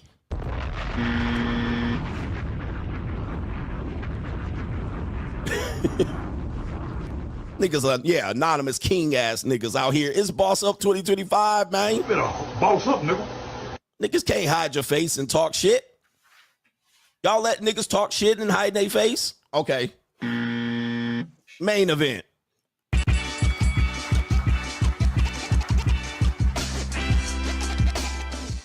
Yo, see? That's the dude from 21 Convention. You see, he got to Make America Great Again. He's a Republican. And guess what? He fuck with Coach Rick Adams. Look, he got Coach Rick Adams on his show. See? Look, the free agent lifestyle. And that's at the 21 Convention. So, yo, we know there are white people who do support black content creators. They are. Like, here's the thing. Coach Greg Adams probably wouldn't even have as much of a following if he didn't have white people following him. You know what I'm saying? Because let's just be real. If we depend on his thing, unfortunately, let's just be real. YouTube is like any other business. You know what I'm saying? If your only supporters are black people, you're not going to make much money. The only way you're going to maximize your profit is if you could attract other people. And that's the beautiful thing about the free agent lifestyle. You don't have to box yourself in by your religion. There's even female free agent lifestyle members. Like there's females who actually learn from this shit. There's females who's part of, of learning, what this man has experienced. Because let's just be real. Coach Greg Adams has probably lived at least 4 or 5 people's different lifetimes. The man was fucking married, divorced. Coach Greg Adams was a fucking parent, bro. This dude had like 2 kids, still has 2 kids. And now they're like damn near grown, but the man was like a parent, with little kids, and now he's like traveling the world, enjoying his life, but he's keeping it real and he's proving those receipts. He's giving us men motivation. JJ Juice says the show Renegade actor Lorenzo Lamas plays the captain of Reno Reigns, one of my favorite shows. Oh, okay. But, I'm glad I read, I think I read all the chats. Let's go back to, you know what? That's actually, I think that's about it. I think he starts going to the main event. Let's see here.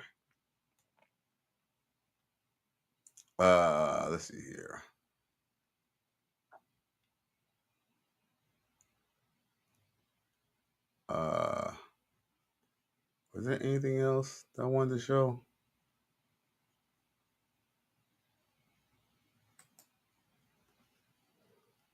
Oh, shout out to Reset says a lot of these talks are only treating the people with a band-aid temp. He says, I still don't hear talks about marriage laws, child support. Can y'all hear that? Oh, a man supported man said, he says, I just took a 20 meg of THC. Pray for me. Sheesh. I don't know how much that is because, I do my shit naturally. I do my shit the regular way. But that sound like you got like edibles or what's that thing called? It's like gummy wax. Now, more contentious says, I do think that they need to show more black women that support the Manosphere. If you don't want to make race, then you got to show support from everyone in the black race. Okay. I mean, I just kind of feel like at the same time too, women usually welcome themselves into things anyway. So, they want to support, they can support. But truth is, a lot of times women find the time to kind of argue about certain things that we say. So I don't know. But I hear what you're saying. And man, support man says just took a 20 meg of THC gummy. Pray for me, LOL. Sounds good, brother. Sounds good. And then J Flo says the audio sounds good. Okay. So you know what? I kind of wanted to play one part because I kind of want. It's been 2 hours. This show has been 2 hours. We went over what Coach said and let him talk, and we even kind of kicked in our own insight and we spoke on a few people. You know what I'm saying? Like I said, and like I said, a lot of this, is things that people are kind of seeing. And then so with that being said, I do want to kind of play this one part that Coach had to say in his show because it's going to segue to one more thing that I want to talk about tonight. Which is going to be another a bonus 30 minutes, and then at midnight I'm out of here. You feel me? But check this out. Etc. He says, this is the problem. Using the child as a means to survive is the problem. It's a cycle we need to reset. What do you think? In my opinion, we're cooked. All right. I don't think we reset this cycle. I don't think we come out of this. Right. I think, as you said, a Band-Aid temp. I think you meant temporarily. We do not come out favorable in the courts. Okay. Ron DeSantis got close with the marital law, meaning the getting rid of alimony long term. All right. But I think that was right around the election year. And he was probably about to run for president at the time or just coming off that. We're not going to win in the courts. All right. The men are not going to win. And by the time the courts do change enough laws to make it favorable for men, then you'll be dead. You're not going to be wanting to get married. Like you'll be 50, 60, 70, and 80. It's not going to work for you anymore. Neither will child support. Donald Trump might chop away at some things, but it still means you have to fight. My position has always been, I can't help. I'm not going to protest, right? I'm not going to protest. I'm not going to go to the family court. I'm not going to fight the system. I'm not going to do that. So that's where I think the question is coming from. We need more talks around that, but it's not going to happen, in my opinion. And the number one reason why it won't happen is, number one, women outvote men. 60-40. 60-40. So men don't vote. Men still be saying voting is a waste. Okay, so there's that. You're cooked just on that. So if the constituency and the lobby favors the woman, where women make up more lobbies, they have more propaganda, they have more politicians working for them, they vote more, they contribute more financially. There you go right there. All right, you're already out. Shout out to Q, the exec says the ladies are down 15 with 30 seconds to go in the fourth quarter. All right. And basically we about to dribble the ball out, or we about to take a knee in victory formation, which means in effect, we will win if you stay a free agent. All right. Free agent is the only position right here. Hope is not a strategy, and bullying people into marrying and this type of thing without any formal changes is just rolling the dice. Doesn't mean I didn't tell you to get married. You're just rolling the dice. And the Empire Podcast says, thank you, CGA. We appreciate your work and information. Hakeem, we about to do the coaching call. And shout out to the coach gang. Appreciate y'all for the support this week. You've been great. Oh, I think there was a part that I wanted to show, but I might have to find that after the fact. But you know what? We got some time. Hold up. Let's see here. There was something I wanted to play. Hold up. Where is it at? I think went to the goddamn pepper mill. Y'all niggas be out here cheaping your way out. Shout out to Recess says a lot of these talks. Shout out to Q, the exec says the ladies are down 15 with 30 seconds. He says teach ninjas how to do Vegas right, coach. That, you know what? Dude, shout out to here. Shout out to our brother H every day. I hate to jump on the coke wagon, but she don't know what to do with that money. I bartender, and yes, pretty girls get tipped and lured. It only takes one of the tippers to have the good night. He says for her, it's a win. For him, it's Friday. Leveraging options, and you got to have that to have an abundance mindset. And she doesn't know what to do with that money. She's going to blow that money. I might have to find it after the fact. But she's going to blow that money, which is not my problem when it comes to these issues that women have. All women have made probably way more money than the other guy about game, and women, when he's been married, I get something because I need some refresher course. Shout out to Sucker for Love Ninja says, Coach, Treasure Island, Hangover, he be flowing around here. These whole, all right, Major League says, Coach, start hitting people with your 125% tariffs for the money mindset in the coach gang lifestyle. He says, teach ninjas how to do Vegas right, Coach. That, you know what? Dude, like, I don't know what to do. Should I push it? Man, what is that? Like, what a king's life looks like and what a peon's looks like. You niggas be coming out here cheaping at Vegas, going to the Blue Martini. I think it might be to this the goddamn part, pepper meal. Y'all niggas be out here cheaping your way out, staying at the Virgin Hotel off strip, and then you walk around the strip and see all these fat motherfuckers from Kentucky. I wouldn't do that shit either, bruh. I wouldn't walk up and goddamn the strip and see all these goddamn people from Louisville.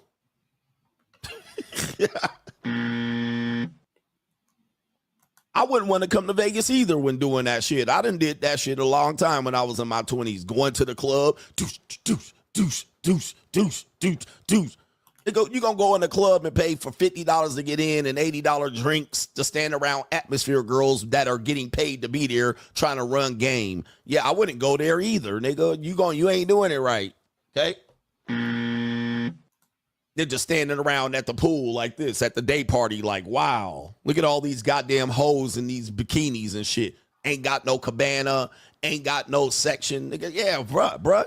Vegas is shitty when you do Vegas like that. Okay. All right.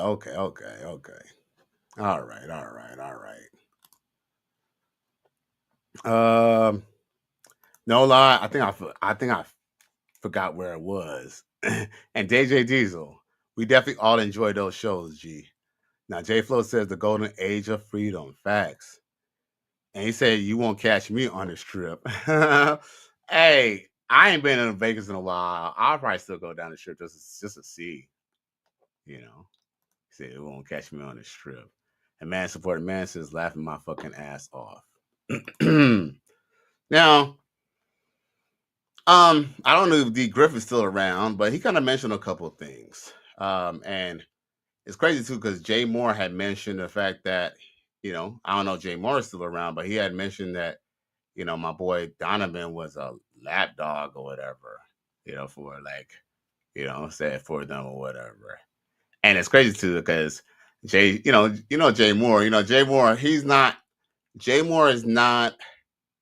he's not afraid to take shots. He means well, but he takes shots. That was actually a shot at me because he actually knows that I actually like Donovan Sharpe. Like, I used to watch the man's show like a lot. I ain't gonna lie, I haven't watched in a while, but I used to watch a lot of Donovan Sharpe. I watched Coach Greg Adams, on Donovan Sharpe's show, a long time ago, but like, I actually used to watch a lot of Donovan Sharpe. So that was Jay basically took a direct shot at me because he I done shared, some Donovan Sharpe videos and mentioned Donovan Sharpe before. So I think that was pun intended with that, Jay Moore. So you're a wild boy for that. Now, Jay D. Grill says, yeah, I'm just here texting some people. No doubt.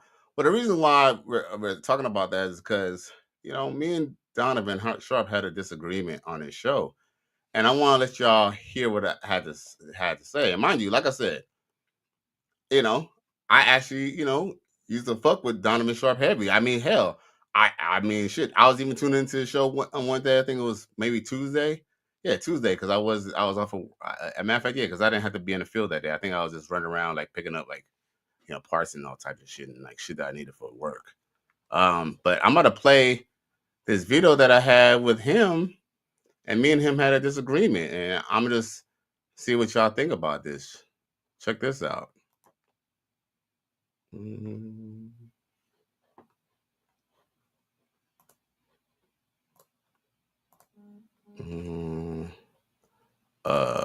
Sorry, y'all. In between the meantime, I'll give y'all something to watch. All up in me at one time. Don't try to make me take all that dick at one time. Slow and easy. He said, don't worry. I wouldn't do that to you. I would not rush all this dick up in you at one time. I'm going to take it easy on you. She said, okay, I think I can take it. So he laid down. The nigga rushed all that dick up in her. Jammed it into there. Jammed and round. Like Jam City. All kind of delineator that we don't all have a genetic warrior gene and we're not all savage monkeys that want to kill people. That's all. Thanks for clearing that up for us. I appreciate that. My man Trey Ball in the house, man. Listen, and I've seen Trey Ball. I've seen Trey Ball in here on numerous occasions. All right, let's bring up Cali West. Cali West, what's going on, brother? It's been a while. Yo, salute, Donovan Sharpe. What's going on, man? Doing good, man. Doing good. You still down there in Miami? I am. I'm actually in Broward County. I had to kind of make my little rounds and stuff. Okay. And I had a couple things. I'm actually at the Harbor Freight. Not trying to give them any advertisement, but I have a couple things I need to pick up. And I was just listening to your show, and I just listened to your show, and I got caught up. And plus it's raining, so I figured I'll just chime in a little bit. All right, Well, what you got for me? What I wanted to say in regard to this whole situation is, I feel, I mean, yes, we could say, Black culture does have an influence. Well, I wouldn't say Black culture because, unfortunately, Black people don't really have a culture, or the culture that they're sticking to is not something that's really redeemable. And when I say Black people, I'm not talking about Black people on a whole. Okay. I'm talking about, ninjas. You feel me? Niggas. And all right, if that's what I mean, that's one way to say it, right? Right. But what I wanted to actually say too is, I think maybe it's a little too early to maybe assume. And yes, you could definitely say that this Carmelo Anthony guy, he definitely did something wrong, but there is a caveat to it, right? Okay. If someone comes up to you, right? Because he didn't come up to the guy mano a mano. He was there with his brother and like some other athletes or other guys who were there at the track meet, and they were backing him up, and they said for him to move, right? He said, okay, well, make me. At this point, once he took his bag, right? I guess the right thing would have Carmelo Anthony to do would have been to just get his bag back, right? But then we know that would end up in a fight, right? Sure. And maybe just maybe, I'm just playing devil's advocate for a moment. No, I got you. Maybe just maybe, if Carmelo, like, come on now, Donovan Sharpe, you're a tough guy. You've been in the trenches before. You know how sometimes, not necessarily like in a bar or a situation, you can end up getting your teeth knocked out. Yeah. Maybe he didn't gonna want to get his ass whooped, and maybe he got a little, I would say, a little knife happy. And I think he only hit him I think he only stabbed him one time. So, let me pause it for a second, y'all, and get on here. So, any of my viewers, whether you grew up in a hood or you grew up in a white neighborhood, have you never had a time when someone was talking shit to you and you knew it was going to end up in a fight? Especially when someone pushes you, eggs you on, or shoves you? Don't y'all all understand that your adrenaline is pumping? You're not even probably thinking straight, and then you're getting abused by somebody. Guess what? If you back an animal in a corner, it's liable to fuck you up. See, what people are getting mad at and what people are getting upset with is the fact that they're trying to act like he was supposed to be he was supposed to just get beat on, and he was supposed to be the one who was thinking in the right mind when he was just reacting. Because guess what? If he came up to him with a knife and then stabbed him, that was one thing. Because guess what? Let's just be real. When Donovan Sharpe had this show, he was talking about it because the media let it out that some black kid just stabbed a white kid, as if he just stabbed the white kid out of nowhere and just ran off. When in reality, this dude was being abused or being bullied by this dude in front of a bunch of people when there was parents around. And guess what? Nobody stopped him because guess what? It was okay that the little ninja boy gets pushed around until he put the bigger white boy down. Let's continue.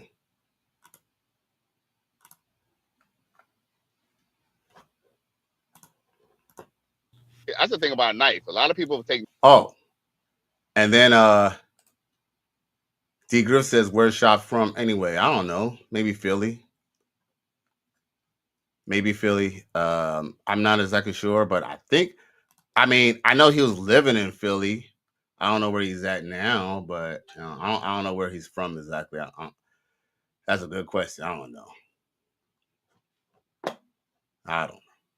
Maybe Vegas, but I don't remember. But I think Vegas, maybe. Now, D. Griff says, I actually grew up in both the hood and in the gray area.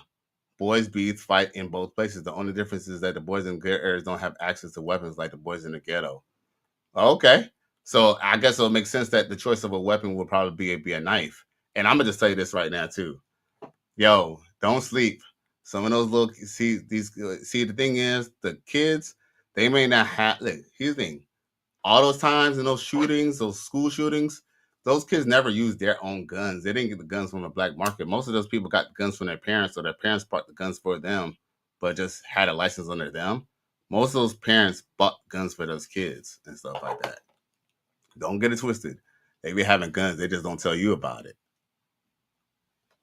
Now, J Flow says, I heard about the stabbing. I thought of Latinas for some reason. Oh shit. Mm-hmm. Because they'll love you and then they'll cut you up. You're a victim. There we go, CSI. Then Bartholomew says, yo, salute. Thanks for checking in, G. Well, the reason why I bring that up is because, we all know that you definitely don't think straight when you have situations like that. At that point, it's either fight or flight. He decided to fight because guess what? Maybe there is a little ego into it. Let's just be real, y'all. People act like they made weapons like knives, guns, whatever weapon that you want to use. People act like these weapons are always, they act like these weapons are always offensive weapons, when in reality, a lot of these weapons are defensive weapons. But people want to go cloud the issue because it's a black boy and a white guy got stabbed. Let's continue.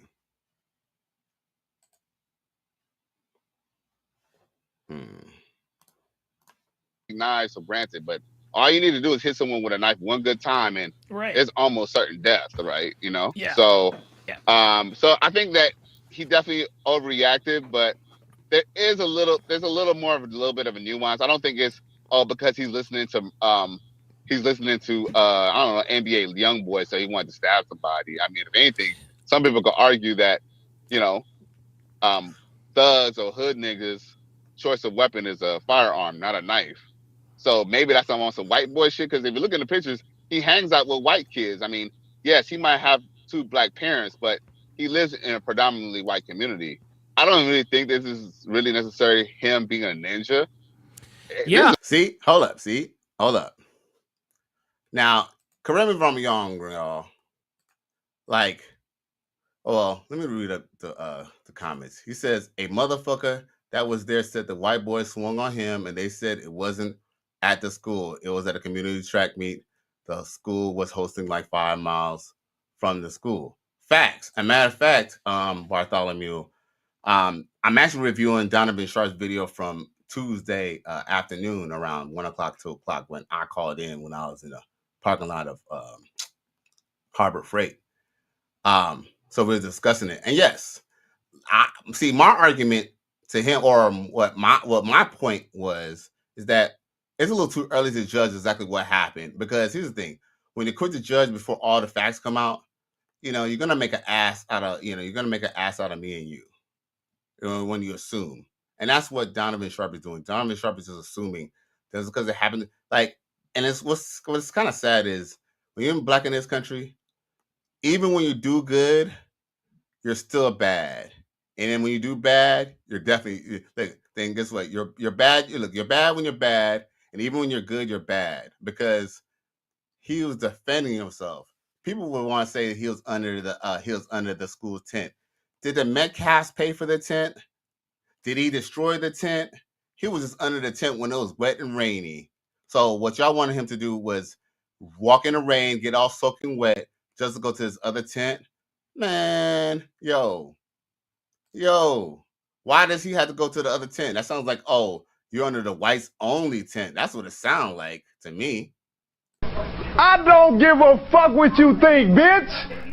And that's what he said. And guess what? Those parents let this white dude push on this smaller black guy because they thought shit was going to be funny and nothing was going to happen. Guess what? Some shit motherfucking happened. That's what happened. Run! Go! Get to the chopper! D. Griff says, yeah, in a ghetto or trailer park, they have a lot of access to guns. But in suburbs, adults and communities, really police who have access to firearms. I believe that. Well, that could be the reason why his choice was a knife. But guess what? white kids use knives as well. Stabbing someone is not race related. Stabbing, see, here's the thing. He's like, I ain't gonna lie, like to think that someone just stabs someone just because of their race, you're basically saying that only black people stab people, only black people have a propensity for violence, which is a lie. That's a stereotype. See, that's even worse than a stereotype. That's just blasphemy, bro. Because guess what? Not all black people are stabbing people, and guess what? You know how many? There are more white people who kill people in the country than there are black people. Yes, let's just be real. Yes, in Detroit, Memphis, and Chicago and Philadelphia, where there's a concentrated level of black people, yes, there's a lot of murders. Just like where there's a lot of murders in Arkansas between white people in trailer parks. Just like there's murders in white guys in trailer parks in Davie, Florida. So we're not gonna go sit down here and act like there's only black people who have a propensity for violence. Now, Dave Griff says, what rap song have you heard where they talked about stabbing someone? Exactly. Now, Bartholomew says, sound like they played stupid games and won stupid prizes. Also, Donovan Sharpe is a coon to me. Hey. Facts. I'm not standing on the rain, bro. Yo, you know what? Let me play the rest of this video so y'all could get a full aspect of what Donovan feels about this situation. If y'all, since y'all don't even, I guess, watch it or whatever here. I gotta just being that's a crazy guy. I gotta push back and disagree with you, man, because there are pictures of him all over social media. Hold up. Let me ask y'all a question. If y'all notice, is there a reason why I couldn't finish my point? Is there a reason why I was talking and then he had to kind of jump in? Like, that's a bit disingenuous. Like, I mean, if I'm a supporter, right? If I'm a longtime supporter, if you consider me a supporter, right? And you have a platform and you're allowing people to come on and say, what they feel, what they believe, you should let a man, say what he got to say. Why are you cutting in it? Just because you don't like what he's saying doesn't mean that you're supposed to cut me off. But okay, let's continue.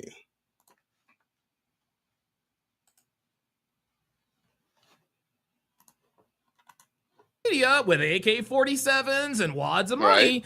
He didn't get that from white boy. Wait. What you said wads of money? Yeah. Like there are pictures of him like with AK-47. I think he had like it was what's the fake money called? It was like fake money. I forget what it's called. Counterfeit money? Yeah. Okay. So let me ask y'all a question. You know how I guess, sometimes people be in strip clubs and they have like a stack of money, right? We know that we've seen this in rap videos, and if you've been to strip clubs, we've seen that. But let me ask you a question. They don't have stacks of money at white clubs? Because guess what? I go to white strip clubs, and they still have stacks of cash. So don't tell me white people don't have stacks of cash. Look, I live in Miami. Look, I could go to Aventura, I could go to Hollywood and go to white titty bars. And they have stacks of cash, real cash. Like, I don't think having a stack of cash or having a picture with I don't know what it's called, bullion or whatever it is called, whatever fake money is called. I don't think that's only entitled. I think if whoever make counterfeit money and sell them on Amazon, I think they only depend on black people to buy it. I don't think they would have went out of business. I'm sure everybody buys fake money, and people have posed with pictures with fake money. I don't know if that's exclusive to black people. But that being said, have y'all seen any pictures of him holding any money? Because I haven't seen those pictures yet. Now, D. Griff says, Bartholomew says, facts, I'm not standing in the rain, bro.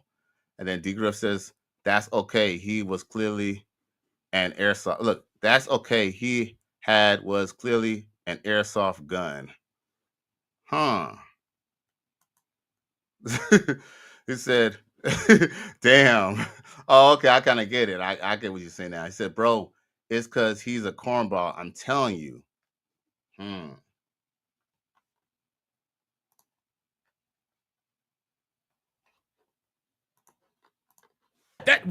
Yeah, but it's what do they call it?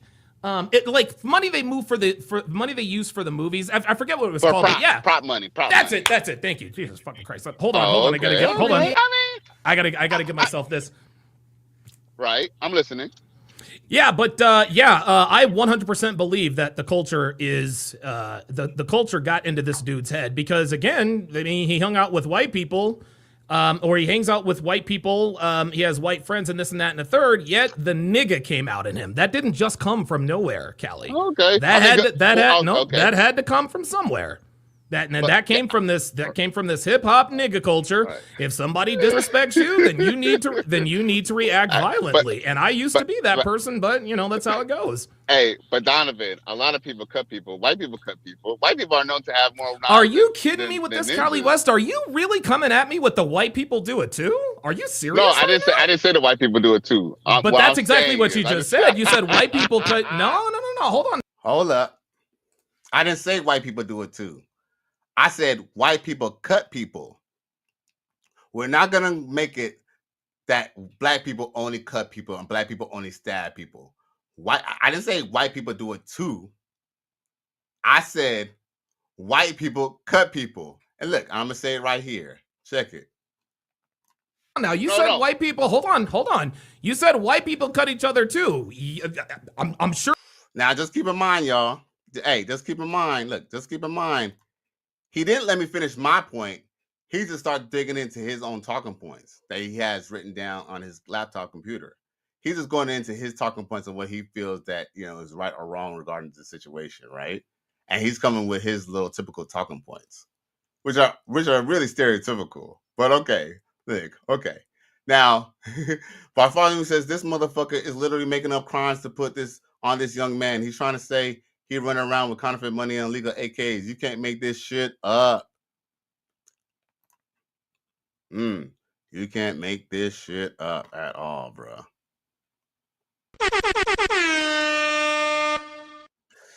D Griff says Sharpe is a trip. D Griff says, yeah, it was a toy AK he was holding up. It was an air gun. That's what you was referring to. But guess what? Want to know who had real guns? You know who had real guns? Look, let me show y'all who had. Let me show you who got real guns.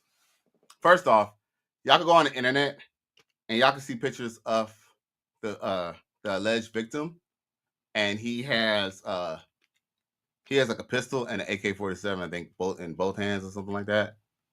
Or something to that effect. Oh shit, hold up. I gotta go on X right here.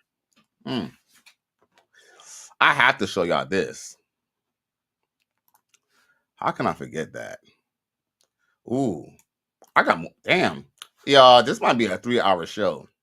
This truly might be a 3-hour show because there's more that I actually had to show y'all about this little case. But hey, I thank y'all for tuning in. I'm gonna keep it entertaining.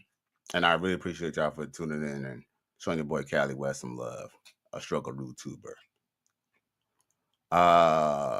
There is something I want to show y'all. Oh, I know why. Reason why I can't find it is because I'm looking at the wrong thing. What I need to do is look at my YouTube. No, not my YouTube. Y'all can check me out on Facebook under Cali West Miami or Cali West. Y'all more than welcome to add me on Facebook. You feeling me?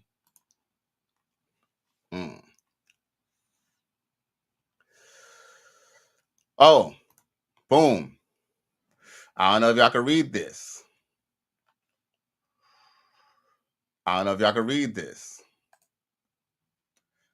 Oh, I don't know if y'all can read this. But it says, it says Austin Metcalf 2 days ago. It says Austin, Texas. It says Austin _ Metcalf. It says, I dare one of those monkeys to show up to the track meet today.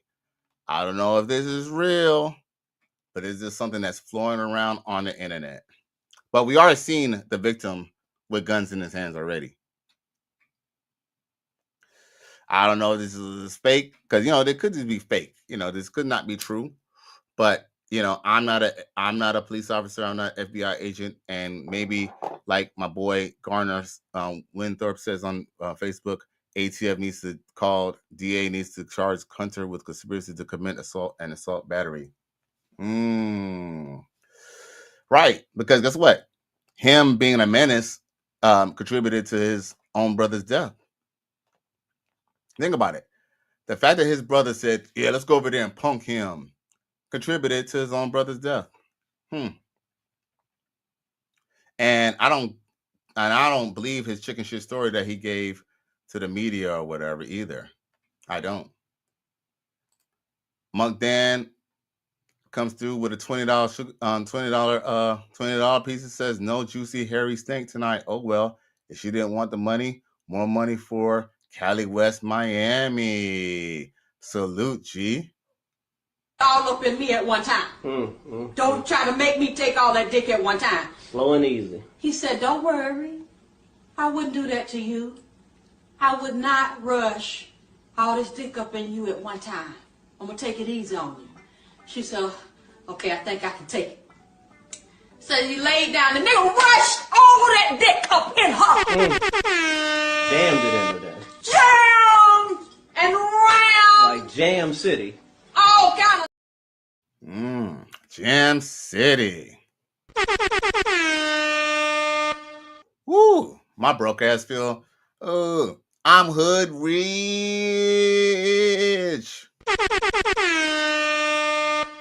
Hey, that little $60 piece you hit me up with, Monk Dan.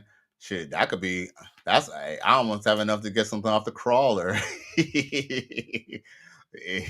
Just joking, but not really.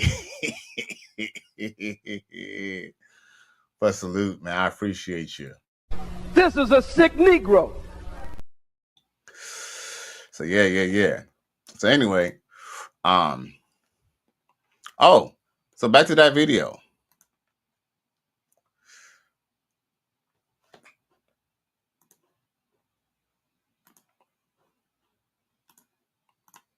Sure that does happen. Right. One Right. can So, listen. Hold on. Let me finish. Right. Hey, you know what's ironic? What's ironic is I was the one who was in the middle of his word. I was the one who was in the middle of saying something and landing my point. But he interjected in and started putting in his points and didn't even want to let me say what I had to say. But guess what? I'm respectful because that's how I am. When I'm in someone else's house, I'm totally respectful. Because guess what? You know, because to Donovan Sharpe, I guess I'm a nigga or whatever, right? But he was acting like a nigga by not even letting me talk, because that's what niggas do. Niggas, here's the thing. If you talk to a prominent white person, they'll let you speak. It's white trash and niggas who don't let you talk and overtalk you. But let's continue. This is the reason why the black community is fucked up, because we're not putting the blame. I'm not even going to blame. Listen, Carmelo Anthony deserves to, justice needs to be done. Now, on the flip side, he is 17 years old. And, I guess I'm trying to look out for everybody involved. And I might piss some people off to say, hey, maybe you put him in prison for 20 years. Maybe he gets out when he's 40 something. I don't know, whatever the case may be. Carmelo Anthony needs to be held in account for what he did. I agree. Hold up. So I'm just saying, if this dude is a cold-blooded murderer, why does he even need to even get manslaughter? Why does he even get manslaughter? But if we're not going to lay the blame at the feet of this fucked up nigga culture, it's going to continue to happen. You said it yourself. Carmelo Anthony lived in a white community. He hung out with white boys and this and that and the other. Then why all of a sudden did he just break out and do some nigga shit? You don't find that suspicious? You don't find that suspicious? You don't find that suspicious? You don't find that suspicious? Because that's the culture that he is. You don't find that nigga shit. I can promise you, he probably listened to rap music and all this mumble rap. So Carmelo Anthony is not, and I don't even think he's probably not some demon seed. I think by all accounts he seemed to be a pretty good kid who just had a nigga moment. When you have a nigga moment, it's because you endorse nigga shit. Go ahead.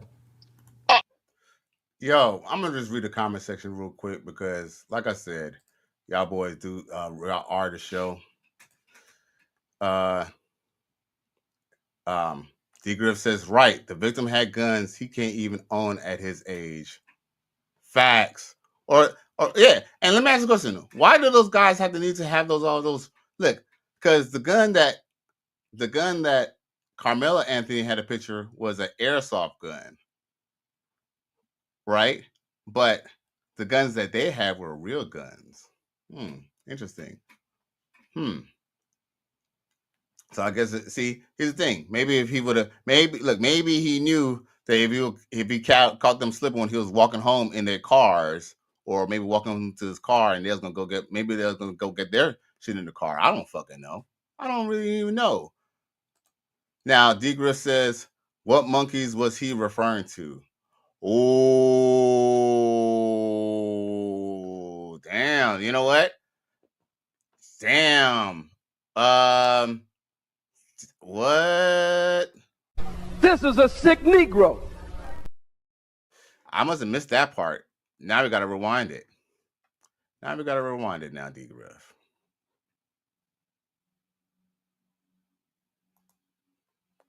Side, he is 17 years old, and I guess I don't know. I guess I'm trying to look out for everybody involved, and I mean I might piss some people off to say, hey, maybe you put him in prison for 20 years, maybe he gets out when he's 40 something. I don't know, whatever the case may be. Carmelo Anthony needs to be held in account for what he did. I agree. If we're not going to lay the blame at the feet of this fucked up nigga culture, it's going to continue to happen. You said it yourself. Carmelo Anthony lived in a white community. He hung out with white boys and this and that and the other. Then why all of a sudden did he just break out and do some nigga shit? Because that's the culture that he is endorsed by, is nigga shit. I can promise you he probably listened to rap music and all this mumble rap. So Carmelo Anthony is not, and I don't even think he's probably not some demon seed. I think by all accounts, he seemed to be a pretty good kid who just had a nigga moment. When you have a nigga moment, it's because you endorse nigga shit. Go ahead. Okay. I mean, we could agree to disagree. I mean, I'm not saying that that's not probable too. That's definitely, to say that it's not probable or plausible, that would be disingenuous. Sure. I can't disagree with you with that, Donovan Sharpe. What I'm saying is, though, is that white people do stab people too. What I'm saying. What does that have to do with this? That has everything to do with this, because Donovan Sharpe, you say that stabbing somebody is exclusive to niggas. Stabbing is not exclusive to black people or to even niggas, because guess what? Honkies, white trash, crackers, white niggas cut people up all the fucking time. As a matter of fact, let me show you a point to even bring up my point real quick before I read y'all chat, because I don't want to, I know y'all getting tired. You know what I'm saying? Y'all getting tired and y'all doing a lot of support. I know y'all getting tired. But I want to show y'all something, because I'm sure Donovan Sharpe might watch this video, and it's all good. And look, like I said, I don't mind having a debate or talking about it. Like, I really wish he would have given me an opportunity to talk about it that day, but we could talk about it through video. That's cool too. I'm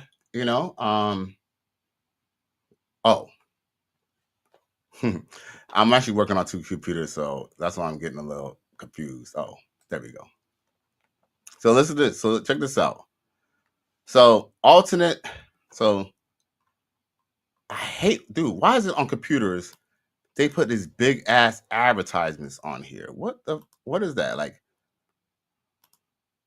is there a way I could get rid of that? All right. But y'all can follow this story anyway. It says alternate theory, Amazon searchers, and a new tip. It says this is what we learned about the latest hearing at the Idaho killing case. The Idaho killing case? What's that? You see this lily white man? You see this white man? Look. See this white man with his blue eyes and his straight nose and his, straight hair? This is a white man, y'all. Brian Kohlberger listens to during the hearing to overturn his grand jury indictment on October 26, 2023. So this is a long time ago. So basically in Moscow, Idaho. So basically they convicted his white ass. A judge in Idaho is set to make a decision on whether the evidence can or cannot be submitted at an upcoming death penalty trial at Brian Kohlberger, who is accused of murdering four, not one, not two, not three, 4 University of Idaho students in November 2022.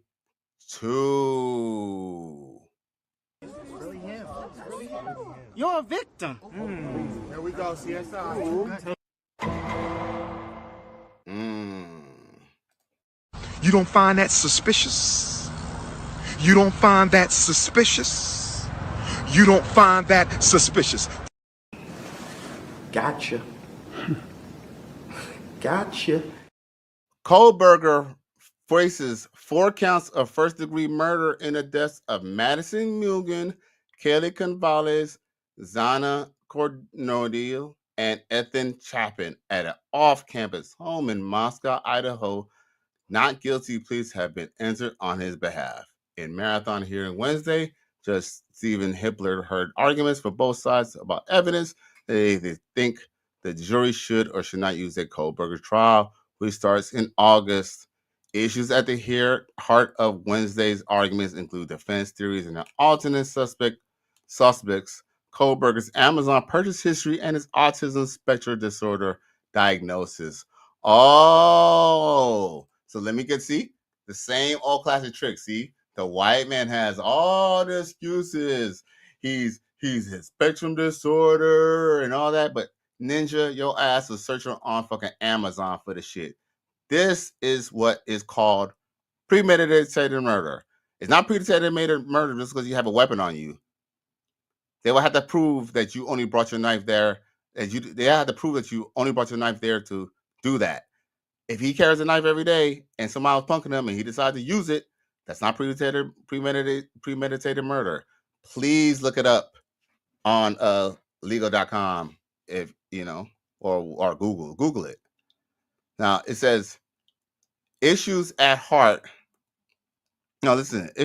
the heart Wednesday's arguments include defense theories and I already read that. The judge made a few decisions during the hearing, but said he will issue a final rulings on a collection of outstanding motions in the orders soon. The parties are due back in the courtroom for pretrial May 15th.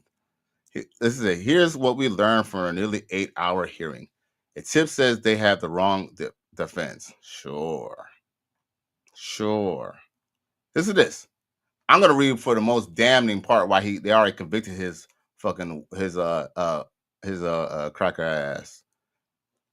Prosecutors, not saying that we have anything against white people, but we talk about this cracker here.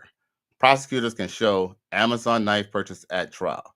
State prosecutors are expected to present trial evidence at the Kohlberg's DNA was recovered on the knife sheath found on the bed next to Mugen's body at the crime scene. Since Judge Hippler said Wednesday over the defense objections that the government can call expert eyewitnesses to testify that the Amazon data that they say reveals Kohlberger bought a knife with a sheath and sharpener made by the company as the sheath found at the crime scene. The experts can also address a product search in the same items soon after the murder. He also said the defense can make its own assertions to the jury that the online shopping data for the account, which Kohlberger shared with others, could show items bought by someone else. Guess what? Doesn't even matter because his DNA is all over it. See, with that being said, we have one white man kill not one, not two, not one, not two, not three, but four more than likely Caucasian white people. You're a victim. There we go, CSI. Okay, I'm gonna read the super chat because before it gets too long, you know, your boy don't, I already done read a lot. I read at work and then I gotta read here. So, but I love reading here because this is fun, y'all. This is fun. D. Griff says it's real because they deleted his IG page. I believe it, and they need to send that to the FBI. That's why I posted it on my page because guess what? I want people to share that shit. And guess what? D. Griff, if the brother or any family member deleted his page, they need to be actually prosecuted for tampering with evidence because that's tampering with evidence. that goes to motive with why he was punking the young black boy. D Griff says, "Oh my God, OMG, this dude Sharpe acts like boys don't fight."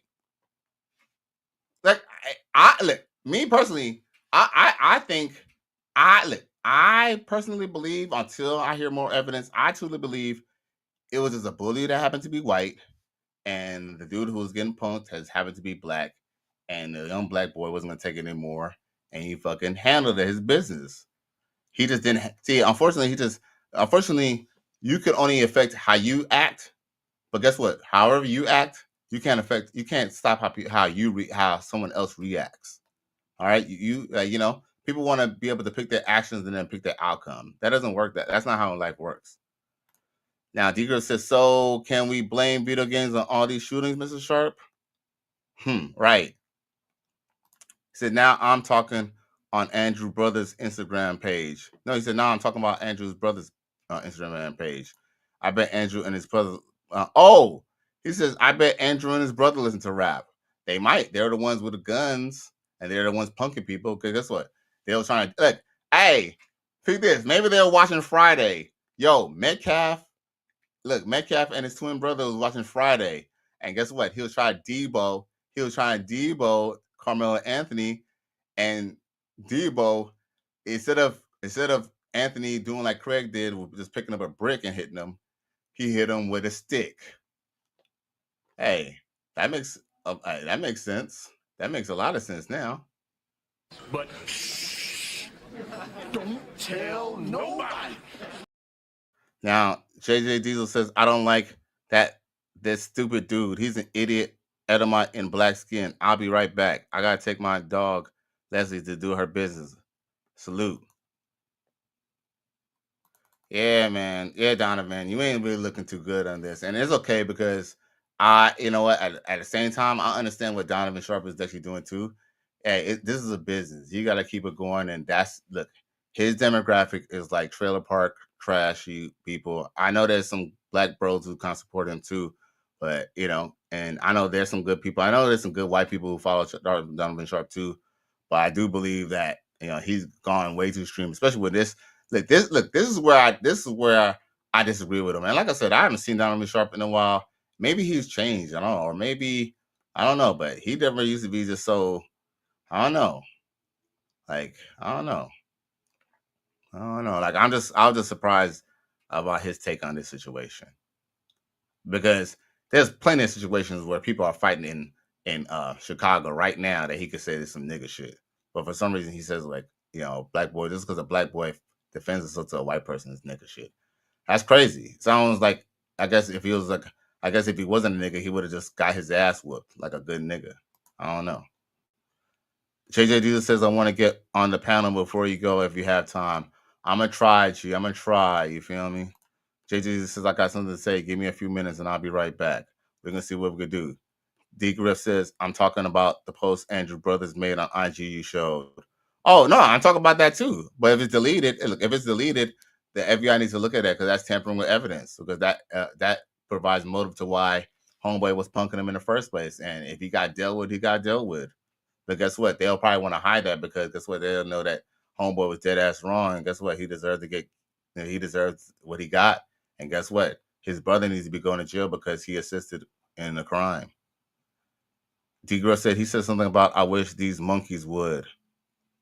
Oh, that's what you talk about. Okay, yeah, right. Okay, yeah, because Donovan Sharpe didn't say monkeys. Right. Yeah, the post, right? The post said that, right? Right. Right.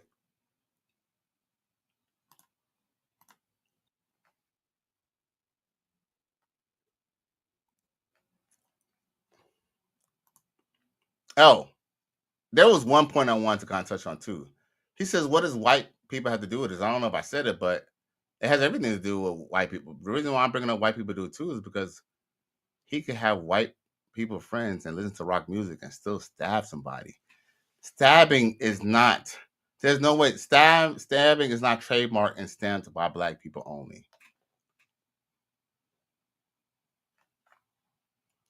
Like I just like that's where that's not even debatable. It's not. That's not even at this point. That's not even debatable. Not even.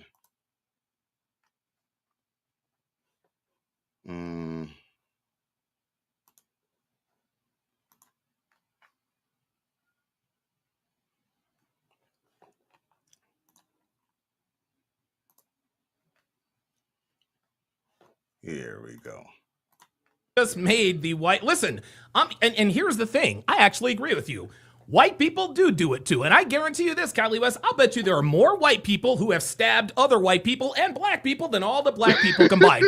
Here's the problem. What percentage of white people commit these crimes? Okay? Because whatever that percentage is, I can promise you it dwarfs in comparison to the percentage of black people. Lest we forget that not 2 weeks ago,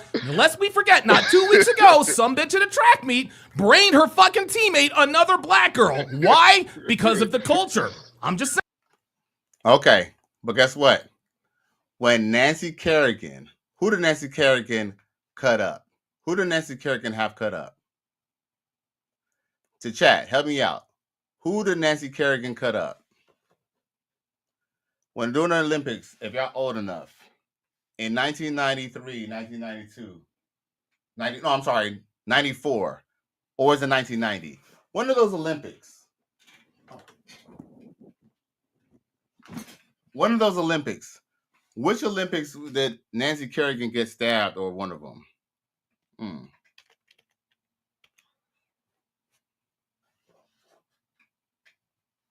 Nancy Kerrigan. When was Nancy Kerrigan, y'all? Help me out, y'all. When was Nancy Kerrigan? Wherever Nancy Kerrigan was, Nancy Kerrigan paid somebody else, paid a man to go cut up to like disable another ice skater. Nancy Kerrigan.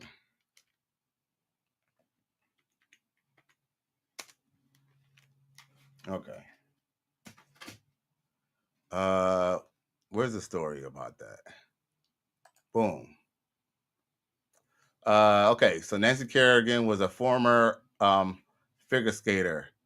Let's see here. Listen to this. Oh, my bad. But look, Donovan's gonna kind of point out that white people don't have violence on white people, but it says an assailant used a police baton to strike Kerrigan on her landing knee. The attacker was hired by Jeff Gully, the then husband for her rival Tonya Harding. The attack injured Kerrigan, but she quickly recovered. Harding and Kerrigan both participated in the 94 Olympics, but after the games, Harding was permanently banned for competing from the competitive sport. So, yo, with that being said, black people are not the only person. Look, so remember, Coach Rick Adams said, just 2 weeks ago, we see someone bust someone over the head. A black girl hit another black girl. Well, guess what? This white girl paid a white man to go fuck somebody up, injure her at the Olympics. And not just, see, here's the thing. See, the white media, they can control anything that they have in this country. But guess what? When she did that, the whole world see that. The whole world got to see lily white, beautiful little white woman, you know what I'm saying? Look, beautiful little white woman, could go and be evil bitches too. And what, were they listening to NWA before they decided to hit a bitch with a police baton? Or what, fuck the police? They use a police baton? Like, make that make sense. Degra says, so Ted Bundy and Jeffrey Dahmer are a product of white culture, Mrs. Sharpe, from all the slasher movies? Read this. Here's a joke about that. Ted Bundy and Jeffrey Dahmer are real people. And everything that was in those movies were factual. Everything in those movies were factual. Who are cutting people up? See, so for him to go say that's on all in black culture is bullshit. It's bullshit. Unadulterated bullshit. He's wrong. But guess what? His father's going to eat it up because most of his fathers are prejudiced and racist people. You know what I'm saying? Who support Rollo Tomasi. You know what I'm saying? Someone who might be a, FBI agent.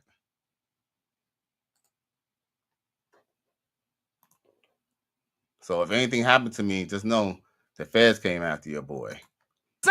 I'm just saying. I'm just saying, and just because white people do it, and just because we can point out the fact that white people do it, that doesn't mean that it's okay for black people to do it. So when people say, well, white people cut other people too, okay, and it's equally as wrong, but you're not going to get a not guilty, well, Your Honor, white people do it too. Oh, well, if white people do it too, then he's not guilty, right?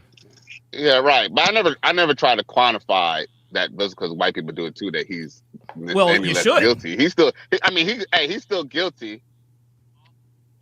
Things I'm just giving a different realm of thinking, because yeah, it could be some nigga shit, but it could just be he could just be on some white people shit too. I mean, because no, don't do that, Cali, don't do that. He was not known. Yo, hold up, bruh. Hold up. You don't find that suspicious? You don't find that suspicious? You don't find that suspicious? You don't find that suspicious? So so he could say that this is some nigga shit, but if I reverse Uno and say it's on some white people shit, it's a problem, bruh. Gotcha. Gotcha. Now, and man, support ministers, don't forget the white guy that shot Versace. Man, look, yo, it is. You know what's so crazy? We could go sit down here and talk about how many people stab people. I could just bring up tons of white people stabbing people. Matter of fact, didn't a white person stab up that OnlyFans model about a year ago and all that? Like, we could talk about stabbings all day. Scott Peterson, unaliving, people and stuff, unaliving his wife. We could talk about that. You know what I'm saying? He dumped her off in the ocean and shit. We could talk about that. But guess what? Listen to what else Donovan Sharpe got to say. No. He was not on no white people shit, bro. Are you seriously going to blame white people for what he did? You're really going to do that? Well, he could have just shot him. But he didn't. He stabbed him.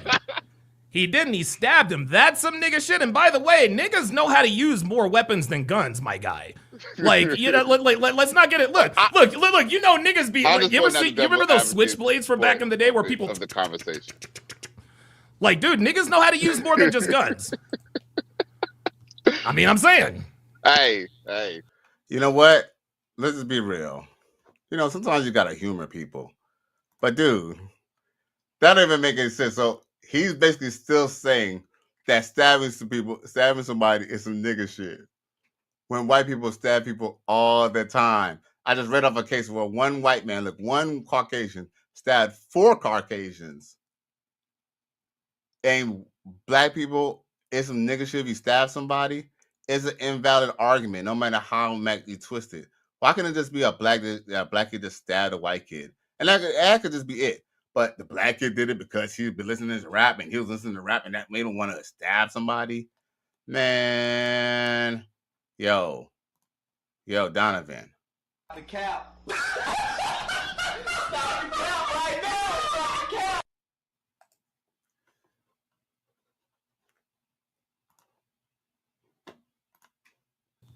I mean, hey, that's definitely plausible too. But I just wanted to point out the fact that he does hang around with a lot of white kids, and him hanging out with these white kids or whatever culture that they're part of as well is also part of it. Because why? No, it's not part of it. I'm sorry. No, it's not. Listen, I'm telling you. No. Hold on. I'm not gonna let you get away with that. White culture doesn't endorse the type of shit, dude. I swear. Yo, he don't let me get a look. Read this. He said, I'm not gonna let you get away with it.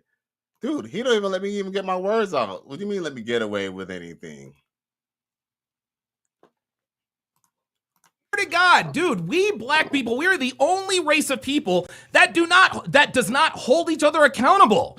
Every time one of us does some fucked up shit, we always want to point out, well, white people do it too. And well, he hung out with white friends and you never know. No, okay. His white friends have nothing to do with the fact that he stabbed another white dude to death. Because if he were a part of white culture, he certainly would not have stabbed another white dude to death. This was nigga culture. Hey, my boy, a man support men says the Mendez brothers, John Wayne Gacy, etc. Can I also add There's another person I wanted to add. I wanted to add Charles Manson. He wanted to start a race war, but do you know who he killed?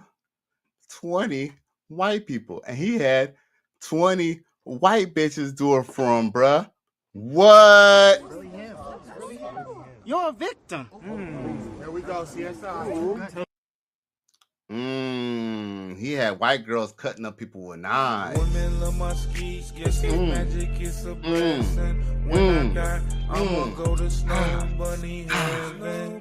Snow Bunny Heaven. Snapping them. Snow Bunny Heaven. Women love my ski, yes, it's magic, it's a blessing. When I die, I'ma go to Snow Bunny Heaven. Snow Bunny Heaven. Snow Bunny Heaven. Snow Bunny Heaven. That's my destination. Nose running snow bunnies in segregation. With no slave ships, not racist. Slave stations. And as a man who has had many nigga moments, I can listen. I can firmly attest. I can firmly attest that this is definitely a culture problem. I'll give you the last word. Okay. I have a question for you. What do prominent white people call other white people who do nigga shit?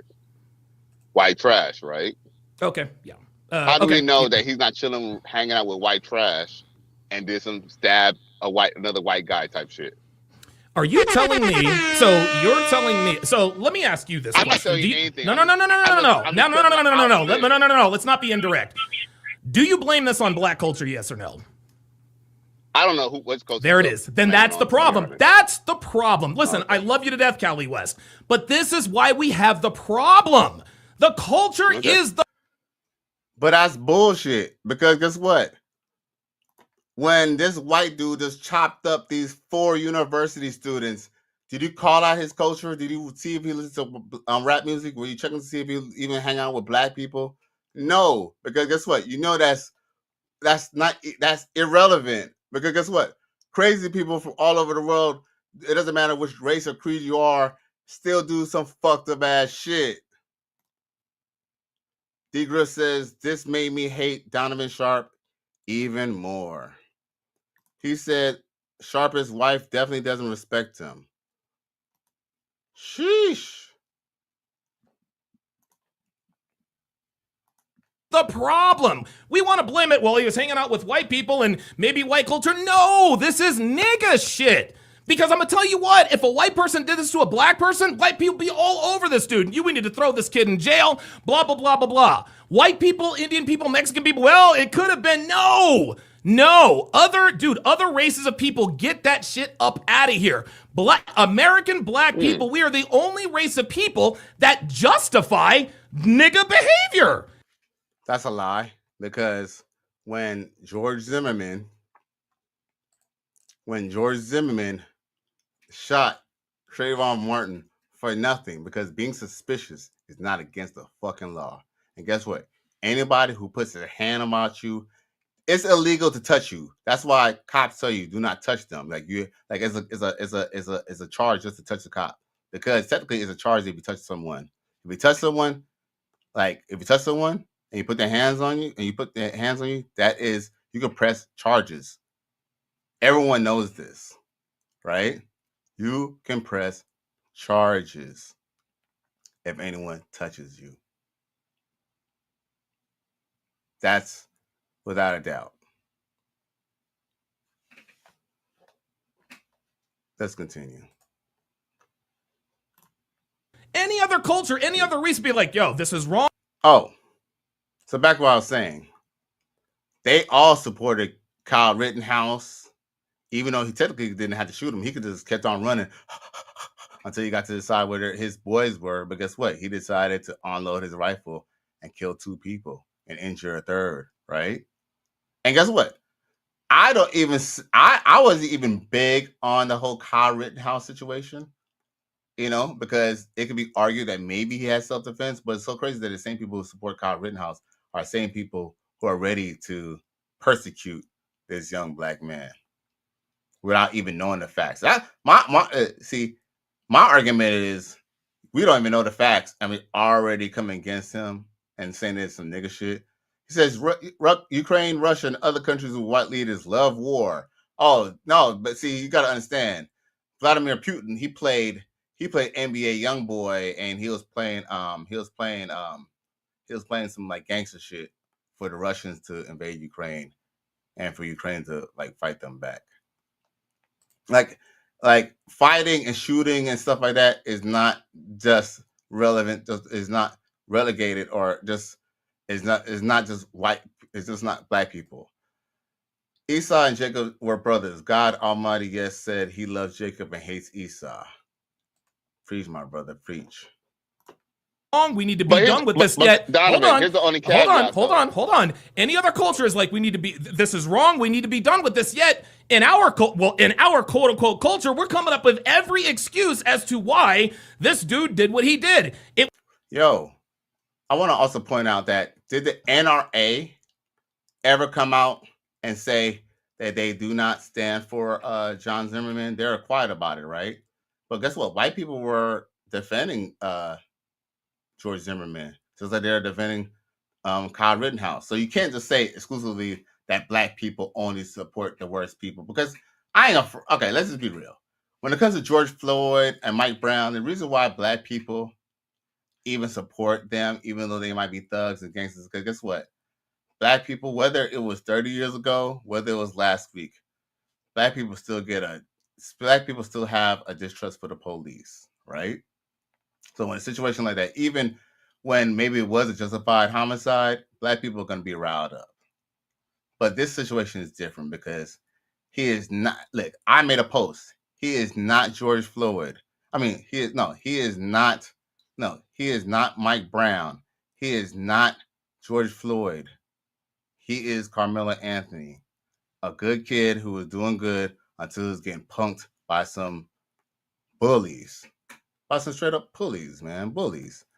Now, D-Griff says white folks love John Wick.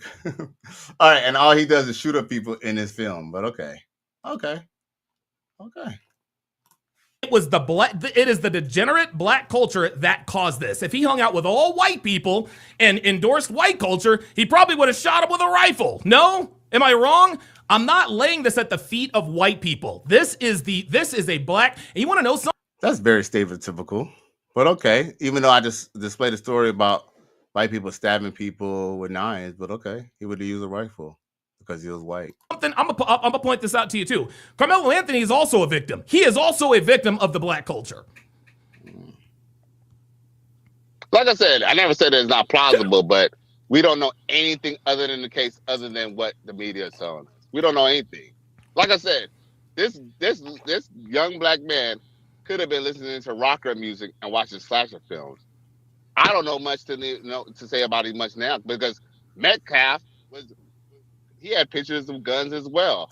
I'm just pointing out it's a different perspective. That's all, Donovan Sharpe. That's all. Okay. Well, I mean, listen, I appreciate your different perspective, but once again, man, we're not holding our own accountable. We are the only only group of people in America who don't lay the blame at the feet of our culture. We're sitting here saying it could be this and could be that. No, it is the culture, my friend. Oh, okay. Well, can I mention one thing though? One thing I do say for the record though. I don't think he should necessarily just get off scot-free or anything like that. Well, no. That is one thing that I would definitely agree with you about. Whether he should go to the jail for the rest of his life, whether there's a litigating circumstance, that's how I say that we should hear more about the case than just. I'm with you. Now, I'm with you on that, because it's like anytime somebody does something, like we say all the time, a person should never be defined by their worst moment. Clearly, this is Carmelo Anthony's worst moment. He's only 17 years old, but by the same token, I'm sure the Anthony family would have wanted Austin Metcalf to be put in prison for life if that was their son. So I don't know. Now I will tell you this. Definitely. Yeah. It's a slippery slope. But I'll tell you what, we will find out. We'll find out the facts. On the trial. During the trial, we will find out the facts. Yeah. I have to be honest with you, Donovan. I don't know much about the case either. That's why I don't know much about the case either. I don't know much about the case either, Kelly West, but I know enough. And it's the nigga culture is responsible for this. Well, look, I have to be honest with you. That's why I'm tuned in. I want to learn more because for the most part, the media hasn't really shown much information. We don't really hear about any other testimony. All we've heard was from his twin, and his twin could be omitting information. And it's really interesting. And like I said, man, I like to hear you cooking. And let's just be real, Donovan. Let's just say, for example, let's just say this was. I swear to God, I think. Hold on, Cali West. I think you are low key trying to justify this kid's actions. Oh, really? Yes. Why is that? Because you're not telling me you're not. I just told you straight up. But I don't have to. Here's the thing. Hold up. I don't have to make a decision. I'm not on the jury. I'm not on the jury. I'm on the sidelines looking like you, looking just like everybody else. Because I have to be honest with you, I didn't know shit about the case until I actually went on to this panel, to be honest. I didn't know anything about this. I didn't know much about the case. I ain't gonna lie, y'all. I actually kind of thought that old boy was completely guilty. What I had a problem was the fact that he's trying to put it on black culture when this dude was probably 300 miles away from a real black city. And just because his parents are black doesn't mean that they're from the hood. You know, it's stereotypical. So every time a black dude is black, just because he's, like, as far as we know, this dude could be listening to playing video games, you know, skateboarding, all types of shit. But guess what? Just because he ended up doing something that's not, you know, deemed as favorable, now he had to do it because, you know what I'm saying, the monkey or the ninja in him decided to go do it. That's bullshit. Like, no. As a matter of fact, if anything, he's a product of his environment, which is the white community. So if he wanted to use a knife, maybe it was because his friends have knives and shit. They are a knife gang. And guess what? Maybe that's why they have knives. I don't fucking know. But the bottom line is, it's not against the law to have a knife. And guess what? And if you want to go talk about he was on school grounds, he wasn't on school grounds. And give him a fucking ticket, expel him from school. But guess what? Having a knife is not a crime in itself. D-Girl says, no. JJ Diesel says, thugs are humans too. We don't like them, but they're still humans. Don't forget the sundown towns. Facts. Hey, facts. But guess what? Yeah. Oh, and, you know, right. But guess what? You know how many, think about sundown towns. You know how many white people killed other white people and blamed it on black people and had black people lynched? You know how many white people have killed and raped other white people and then have black people lynched for their own crimes? Huh? What? Some of y'all say he go too hard. It ain't that bad. Oh, yes, it is. Now you see. You have cooned so bad that they damn near need to put your face in the dictionary next to the word coon. I'm going to hospitalize you coons because I care about you. The Dr. Papa Mental Health Hospital for Coons. Bruh, like, y'all tripping, man. Y'all boys is tripping. There's a lot of super chats I got to go through, and I'm going to try to wrap this up as soon as possible. Oh, D-Griff says this happened in my area, by the way. You know what? I think you might have mentioned that. Yo, how far are you from the closest ghetto or closest black neighborhood? I bet you closer to, look, I heard Frisco, Texas is one of the most prominent and richest neighborhoods in Texas. But I have a question. What is the closest trailer park to there? I bet you there's a trailer park closer than a black neighborhood. Tell me if that's true or not, D-Griff. JJ Diesel says, I'm not a fan of thugs at all. They're thugs in all races in the world, male and female. Facts. D-Griff says it was manslaughter at most. Man, maybe an involuntary at best. I feel like, as the story seems developing, man, I call that shit self-defense. That dude shouldn't have had his hands on him. See, here's the thing. See, the truth is, when you're black, everybody want to have an excuse to why he shouldn't have killed him. But guess what?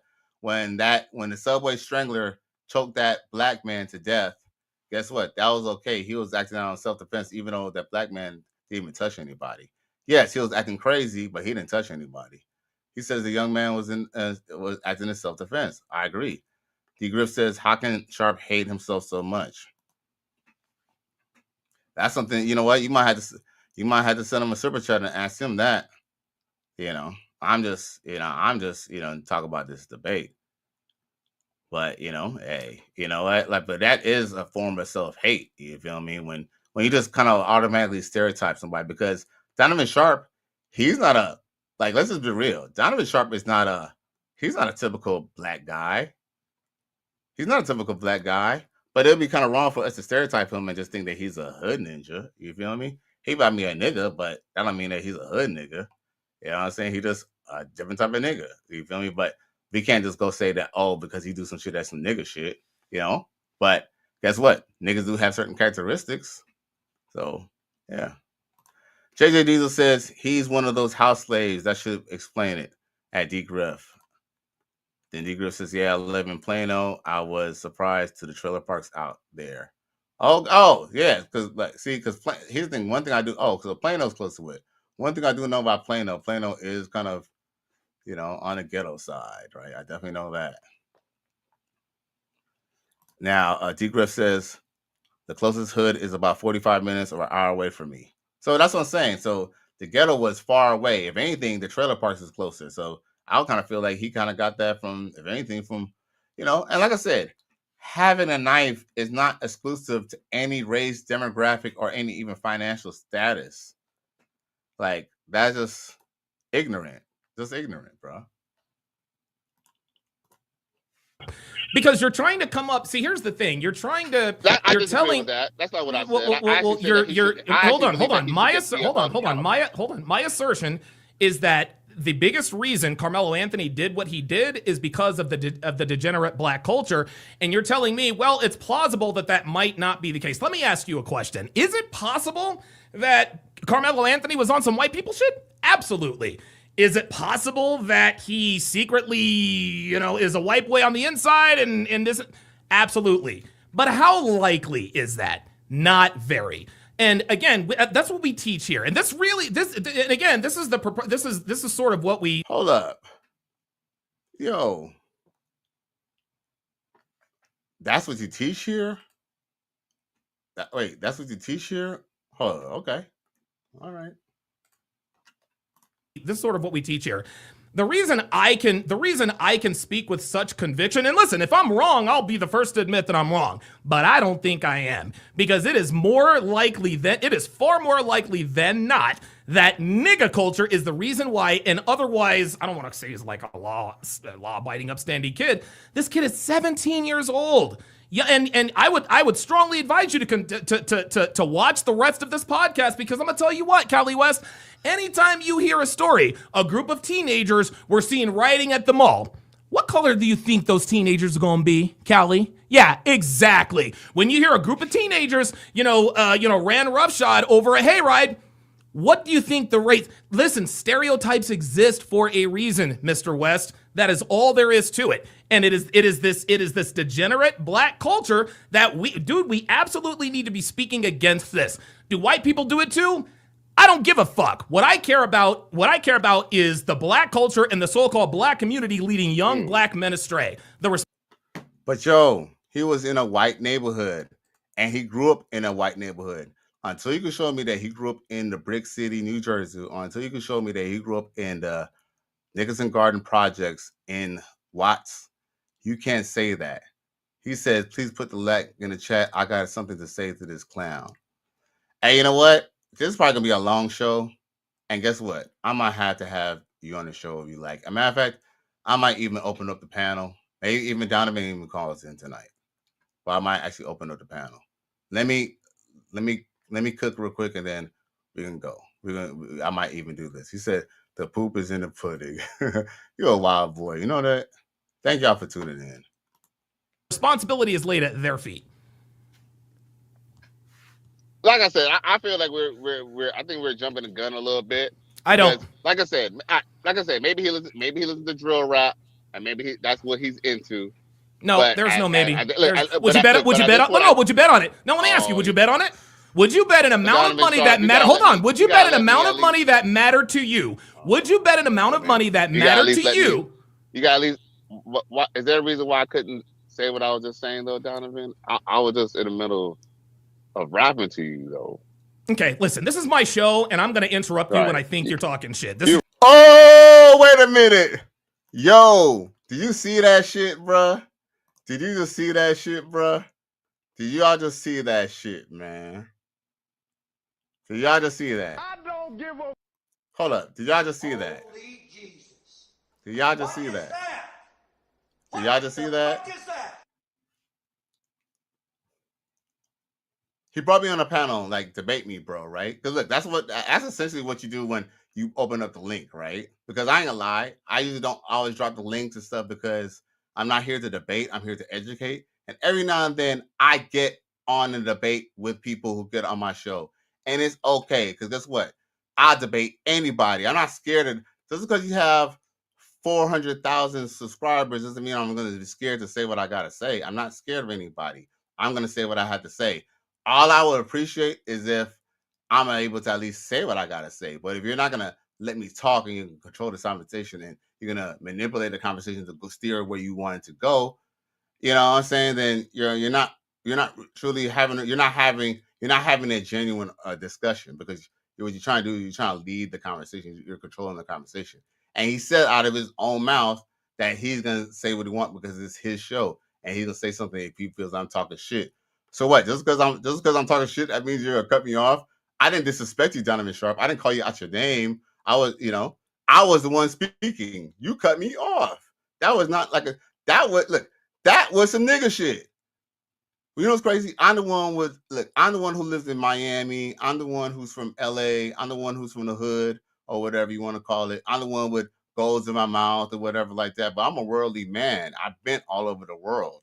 You feel me? I ain't been to that many places all over the world, but I've been off the continent more than a few times. Like, I've been places. I've been to college. But guess what? I can still have enough courtesy to let Mr. Donovan Sharpe, but he won't let me speak. He won't even let me speak. He won't even let me at least give a little 5 minutes to say what I gotta say. And and I ain't gonna lie, man, that actually kind of let me down, bro, because I actually believe that Donovan Sharpe is actually a very good speaker, and that's actually one of the things that I admired about him. But you're not gonna let me debate you, or we're not gonna have a discussion. If you're gonna say to me that I'm already siding for the dude, even though I didn't know anything, you could at least let me say what I had to say. Like, you have to cut me off. Like, damn, bro. Like, for real, Donovan Sharpe? Damn. It's like that, bro? Like, damn. I mean, I know it's been a while, but sheesh. You know what I'm saying? Your boy Cali was like, emotional damage. Like, well, damn. I don't know if I said this already, but a man support man says don't ever debate to win because you'll always lose. Well, I wasn't trying to debate to win. I was just putting out a different fact that I don't appreciate the fact that he's just saying there's some nigga shit and you don't even have any information about the case. Like, as far as we know, this dude could have been in a rock band and you automatically say just because he stabbed him, that's some nigga shit. Like, as if stabbing people is exclusive to black people. That's wrong, man. I don't care how you cut it. That is not, knife cutting is not centered around someone's demographic. I don't give a fuck, because if you look up stabbings, there are more white people who stab white people anyway. We're only 13% of the population. So you're trying to say all the crime is because of black people, is because of some nigga shit? Come on now, man. That don't make sense. That's ignorant. D. Griff says Sharpe acts like he grew up in the South Dallas or Oak Cliff. D. Griff says they're building a Universal Studios in Frisco like the one in Orlando, so Sharpe definitely doesn't know what he's talking about. JJ Diesel cover says the coon pudding must have a lot of poop. So here goes the rest of the things. So I'm gonna just let y'all play, because look, at this point, since I can't have a genuine conversation with Mr. Sharpe, I actually just let him continue, because I'm a respectful dude. I'm a cool, chill dude. I just be chilling back and relaxing. Just how it goes. When you have your own show, you can cut me off. I'm telling you right now. I'm telling you right now, we are the only group of people in America we don't hold the culture accountable. We all agree that Carmelo Anthony is wrong, right? We all agree that what he did was wrong. But then when we ask why, we want to deny the reasons why. It's the black culture. Dude, there's a reason why American black men and women are the laughing stock of the world. And we prove it week after week. We got fucking girls on the track team fucking braining each other. Where the fuck does that come from? I ain't never seen no white people.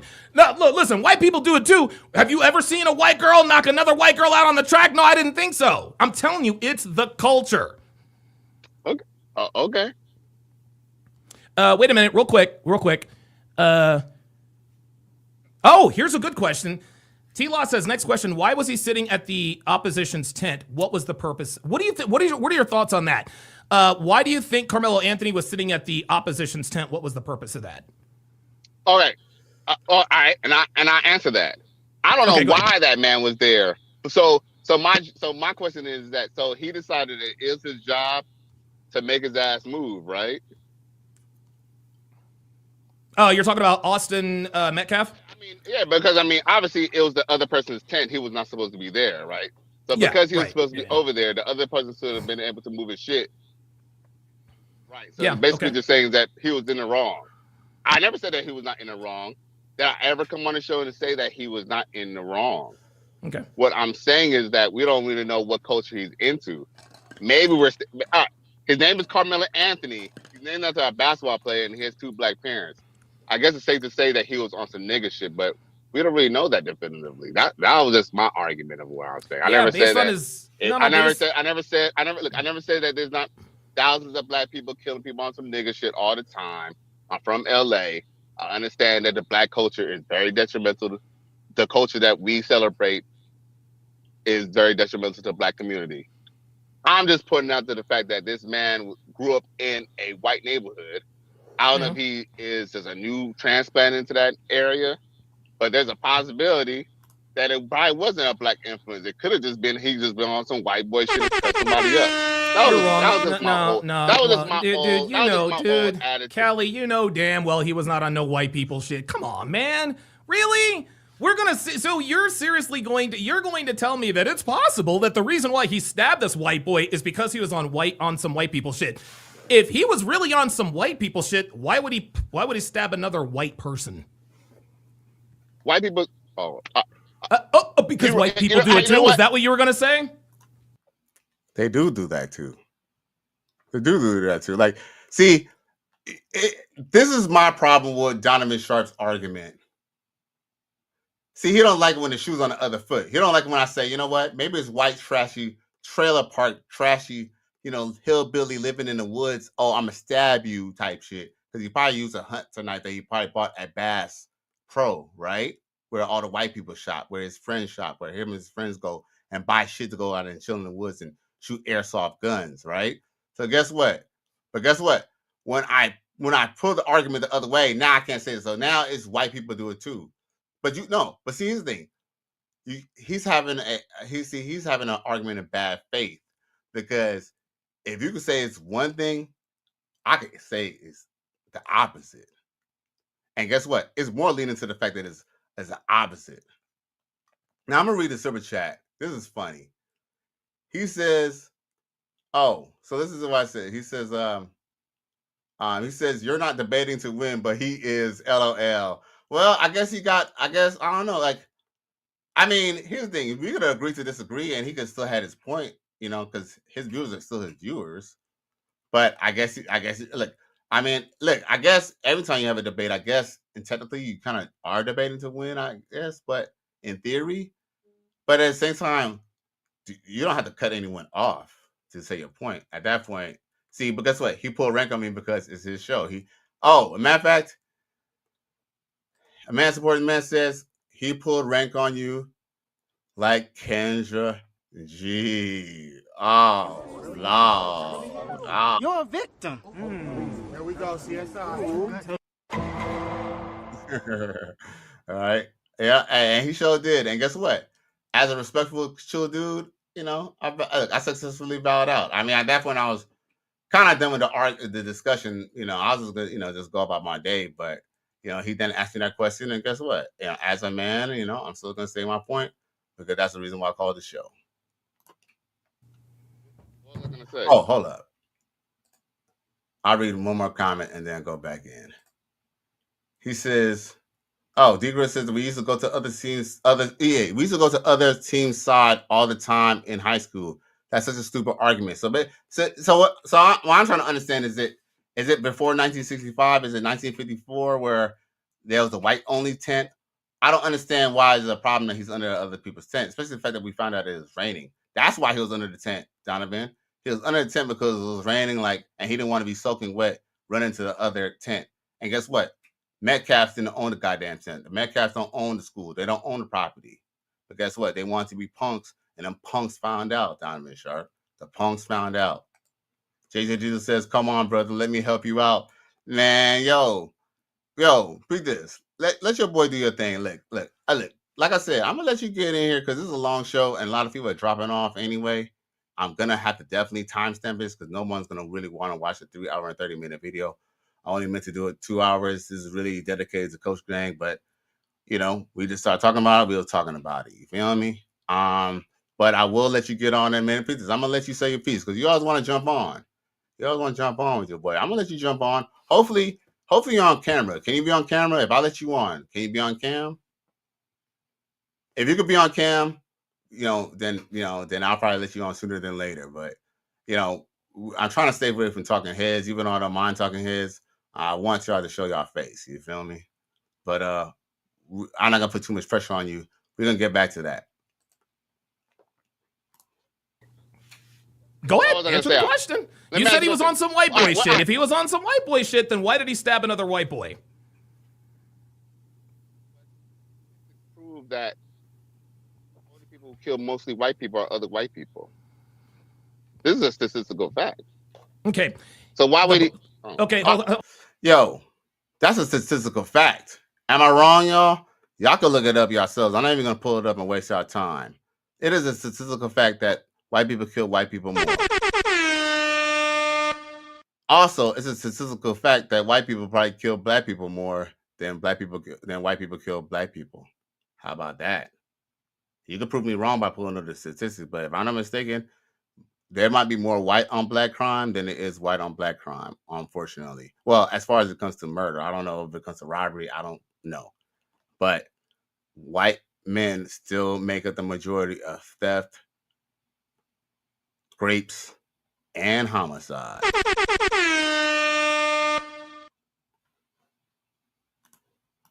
Hold on. No, hold on. Stop talking. Now we're getting into the weeds. The black culture is Yo, stop talking. Damn, son. You don't find that suspicious? You don't find that suspicious? You don't find that suspicious? You don't find that suspicious? You don't find that suspicious? You don't find that suspicious? Oh. Am I tripping or is he getting emotional?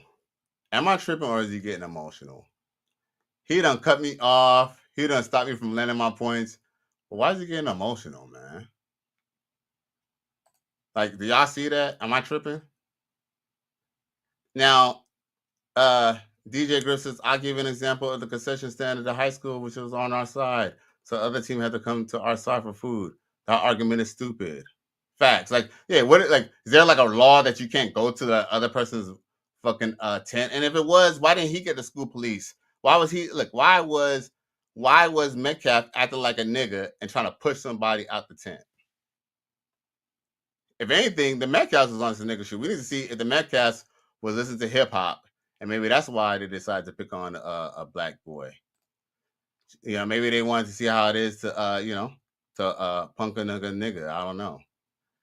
They just says no camera this time. Okay, I'm gonna let you get on a little later, but man, next time you got to come with some camera, and we ain't gonna be doing too much of this getting on the panel enough. But I kind of feel like tonight, anybody could get on the panel.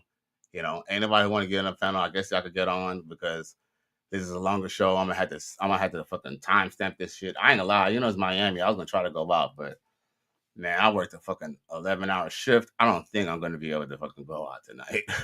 But I got the weekend off. So for anybody who's in the Coach Gang, what's up, nigga? What's happening for the weekend, nigga? JJ, this is like give you a few minutes. All right, bro. See, now you playing. Responsible for both of these deaths. You can either choose to acknowledge it or choose not to. The fact that you refuse to acknowledge it does not make it untrue. The nigga community and nigga culture is responsible for now 2 lives being snuffed out far too soon. And any person, black, white, any person, black, white, Hispanic, whatever that case may be, I need you to stop talking while you're a good friend of mine, but I need you to stop talking while I'm talking at this point. See, because this is what we're talking about. No, Kelly, nah, bruh. Now I'm gonna finish talking and you're gonna listen. See, now you're in your feelings, okay? The nigga community is responsible. No, Donovan Sharpe. Hold up. No, Donovan Sharpe. You're in your feelings. That's why you cut me off every time I was landing my points. Because I asked you, every time a white person kills another white person, they was on some nigga shit, you didn't want to answer that question. And you were in your feelings. You were deflecting. You taught us that women deflect what they're saying. Why are you deflecting your own feelings to me, Donovan Sharpe? You taught me not to let people deflect their energy onto us like women. So why are you doing it to me, bro? Why are you doing it to me? Damn, son. Damn, G. It's hard out here, y'all. It's hard out here. It's hard out here, motherfucker. Sheesh. For this, and for you to sit here and try to diss it. Well, he might have been on some white boy shit, nigga. You don't believe that shit. Come on, man. He's on some white people shit, so he stabbed somebody else. Come on, Cali, bro. Come on, man. Unbelievable. Like we now have people blaming white people directly or indirectly for this kid's actions. Give me a break, man. Come on. But he just blamed black. Hold up. Let me get on the screen. Donovan Sharpe. You yourself is making your argument invalid because you're turning around saying, but black people are the reason why he decided to go kill someone. Just as much as it might sound crazy that white people influence him to stab somebody, it's just as crazy as you saying black people influence him to stab somebody. Because everybody has, everyone has free will. No one had a gun to Karmelo Anthony's head, but they definitely had 2 fists and they was pushing him and punching him off the bleachers. And guess what? He protected himself. And that's what happened. Now that I know more about it, and now that I know more facts, dude, I'm totally on the side of Karmelo Anthony.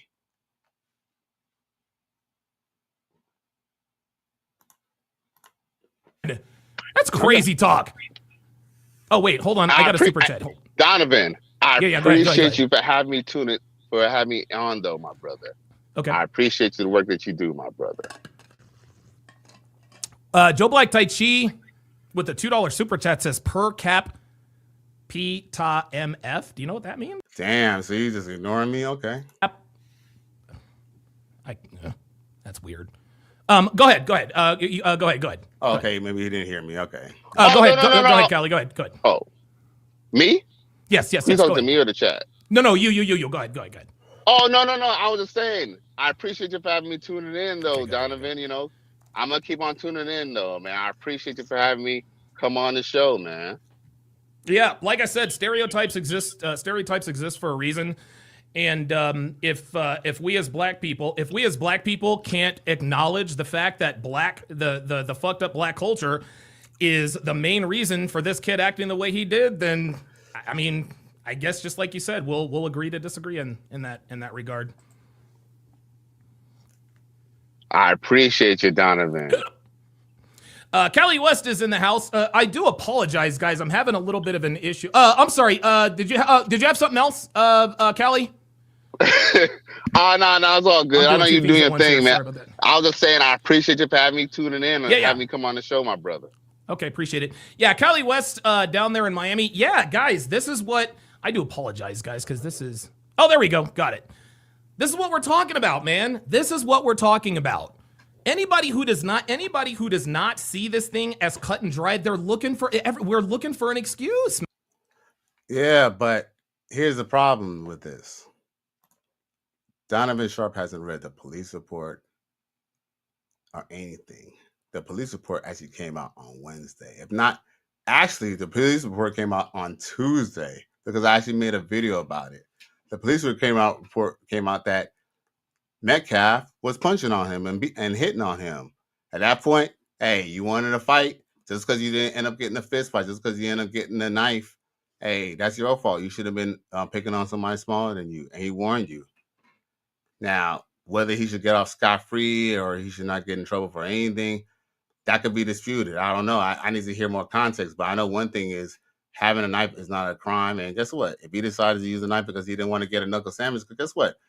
Someone could sock you in your mouth. Someone could knock you out and you could lose your teeth. You could get a concussion. You could have a life-altering injury. You could die. There's a lot of things that can happen when someone knock you out or someone hits you and you get hurt. So guess what? He don't want to get injured. He don't want any physical body injury. He has the right to defend himself. Self-defense. Now, yeah, man, but like I said, we could agree to disagree, but I just feel like if we're gonna have a debate, there's no way that you can't see his thing. His thing. It's just like defense and the prosecution. You're allowed to have your argument. You're allowed to have your counter argument. But there's no way we can have a fair meeting of the minds or a testimony without without both parties be able to fully express themselves. And he basically handicapped me during the whole conversation. But hey, I realize and recognize if you this when I'm in somebody's house or when I'm on somebody else's show, I'm still gonna give them the utmost respect. You know what I'm saying? I mean, I'm not gonna, and I'm not gonna go and try to fight or argue with somebody over over the internet and nothing like that. Because I mean that wasn't my intent, so I wasn't gonna let it go there. Even though he was getting upset, and even though he was cutting me off, and he was being, let's just be real, cut it short. He was being rude to me. But okay, it is what it is. Now, JJ Diesel, do you still want to come on? I'm gonna open up the chat. I'm gonna open it up real quick. Let's see here. I'm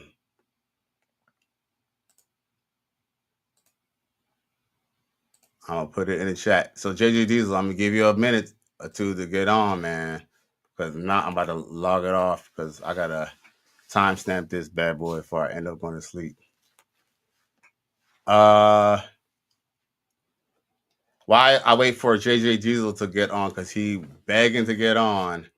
I'm gonna show another thing about this case that I haven't even been able to confirm. Okay, but this is something I found, and I don't know how true or factual this is, but I must share this. There's no way I could end the show and not share this with y'all. So check this out. This is bystander saves child from drowning pool. Do y'all want to know who saved a child from a drowning pool? Do y'all want to know? Yours truly, the one and only Karmelo Anthony. Look, he's a hero. He saved a little white girl, lily white girl, in a lily white pond, because he could have been a nigga. Because guess what? If stereotypes mean something, look, if stereotypes mean something, then that means that he would have been a nigga and didn't swim because niggas don't like to swim, right? But guess what? This black man decided that he was going to risk his life and save somebody's child from drowning. And they had to perform CPR on the child, and the child survived. So, y'all want to call him murderer, y'all want to say him this, that, nigga shit and all that, but guess what? He wasn't on none nigga shit when he wanted to save a white person. Now, I don't know if y'all could want to dispute that and fight that all y'all want, but our boy Karmelo Anthony, he's a hero. Until y'all could tell me that it's not true, he a hero. Unless y'all could prove otherwise, he a hero. All right, so we got my boy JJ Diesel Cowboy, one of my boys from Facebook group, and he's a supporter of the Coach Gang. You feel me? He's coming through, and I guess he got something that he want to say. So I'm gonna let you, do your thing. Talk to us. Hey, A man supporting man made a good point and inspired me to want to say something. See, Donovan Sharpe, he hated himself. He's a coward. He don't know how to stand up to weak folks. He he think it's okay to let the enemy just come down on you and beat you or do whatever he want to you, and you don't have a right to defend yourself. That's an idiot to me. You know what an idiot means? Unlearned fool. He got the slave mind mentality. I mentioned that in the chat. He's a house Negro slave. He kissing their butt. He's a coon, and coons make good pets for Zaddy. You know who Zaddy is. He's a hypocrite that don't like himself, and he hate and jealous of other people that stand up for themselves. Because he too cowardly to stand up for himself when the enemy come at him. I've been through some stuff. I've been in a shootout because of a Negro. I've had white people talk to me all kind of trash ways. I know it's good and bad people of all races and both genders, and there's only two. All these people that's talking this garbage out here, this world is coming to an end. The reprobates God is angry because y'all didn't accept him. He gave you over to a reprobate mind. Donovan Sharpe, you got a reprobate mind. You don't like yourself. You can't even stand when your own people stand up for themselves. What's wrong with you, Negro?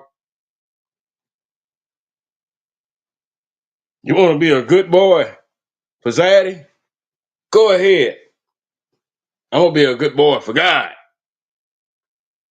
Despise this coon ass mess you talking. I don't appreciate how you disrespected Cali on your show. That man, that young man was blatantly in self-defense. I've seen other videos talking about this. I come to my own conclusion. Your judgment is a filthy rags.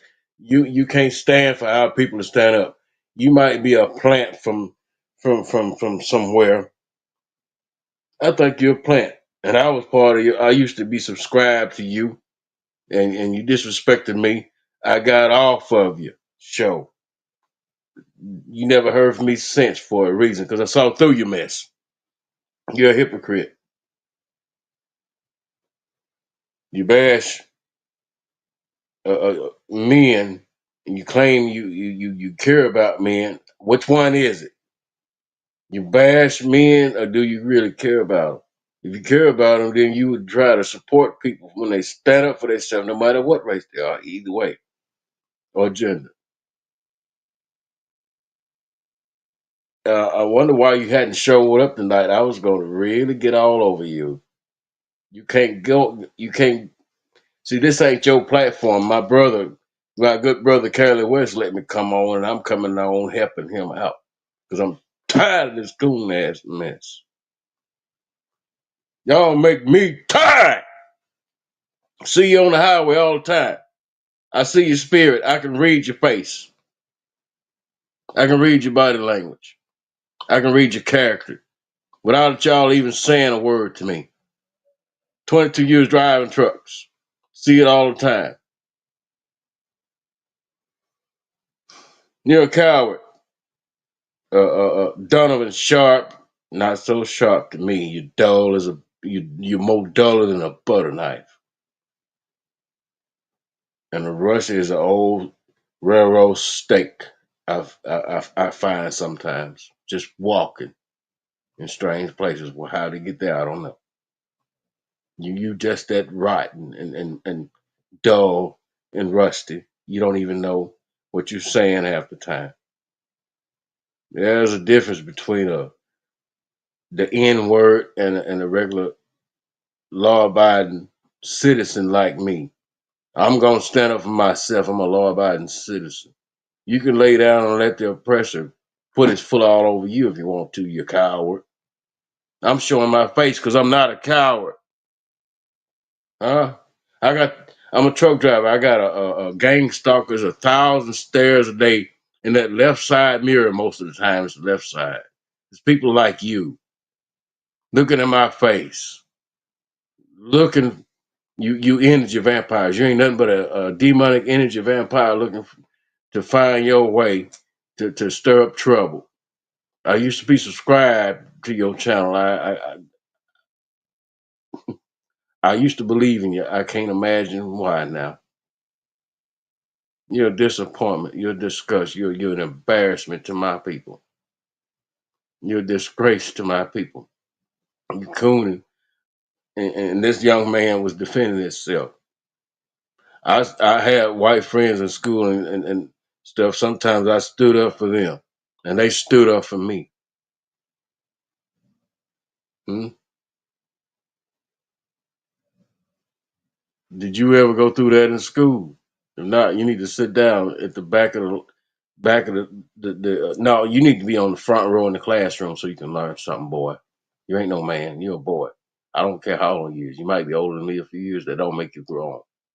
Make you stupid if you that old and talking like you talking to me, or Cali West or anybody else. Salute to you, CGA. Coach Greg Adams. Love you, brother. Thank you for calling these racists out.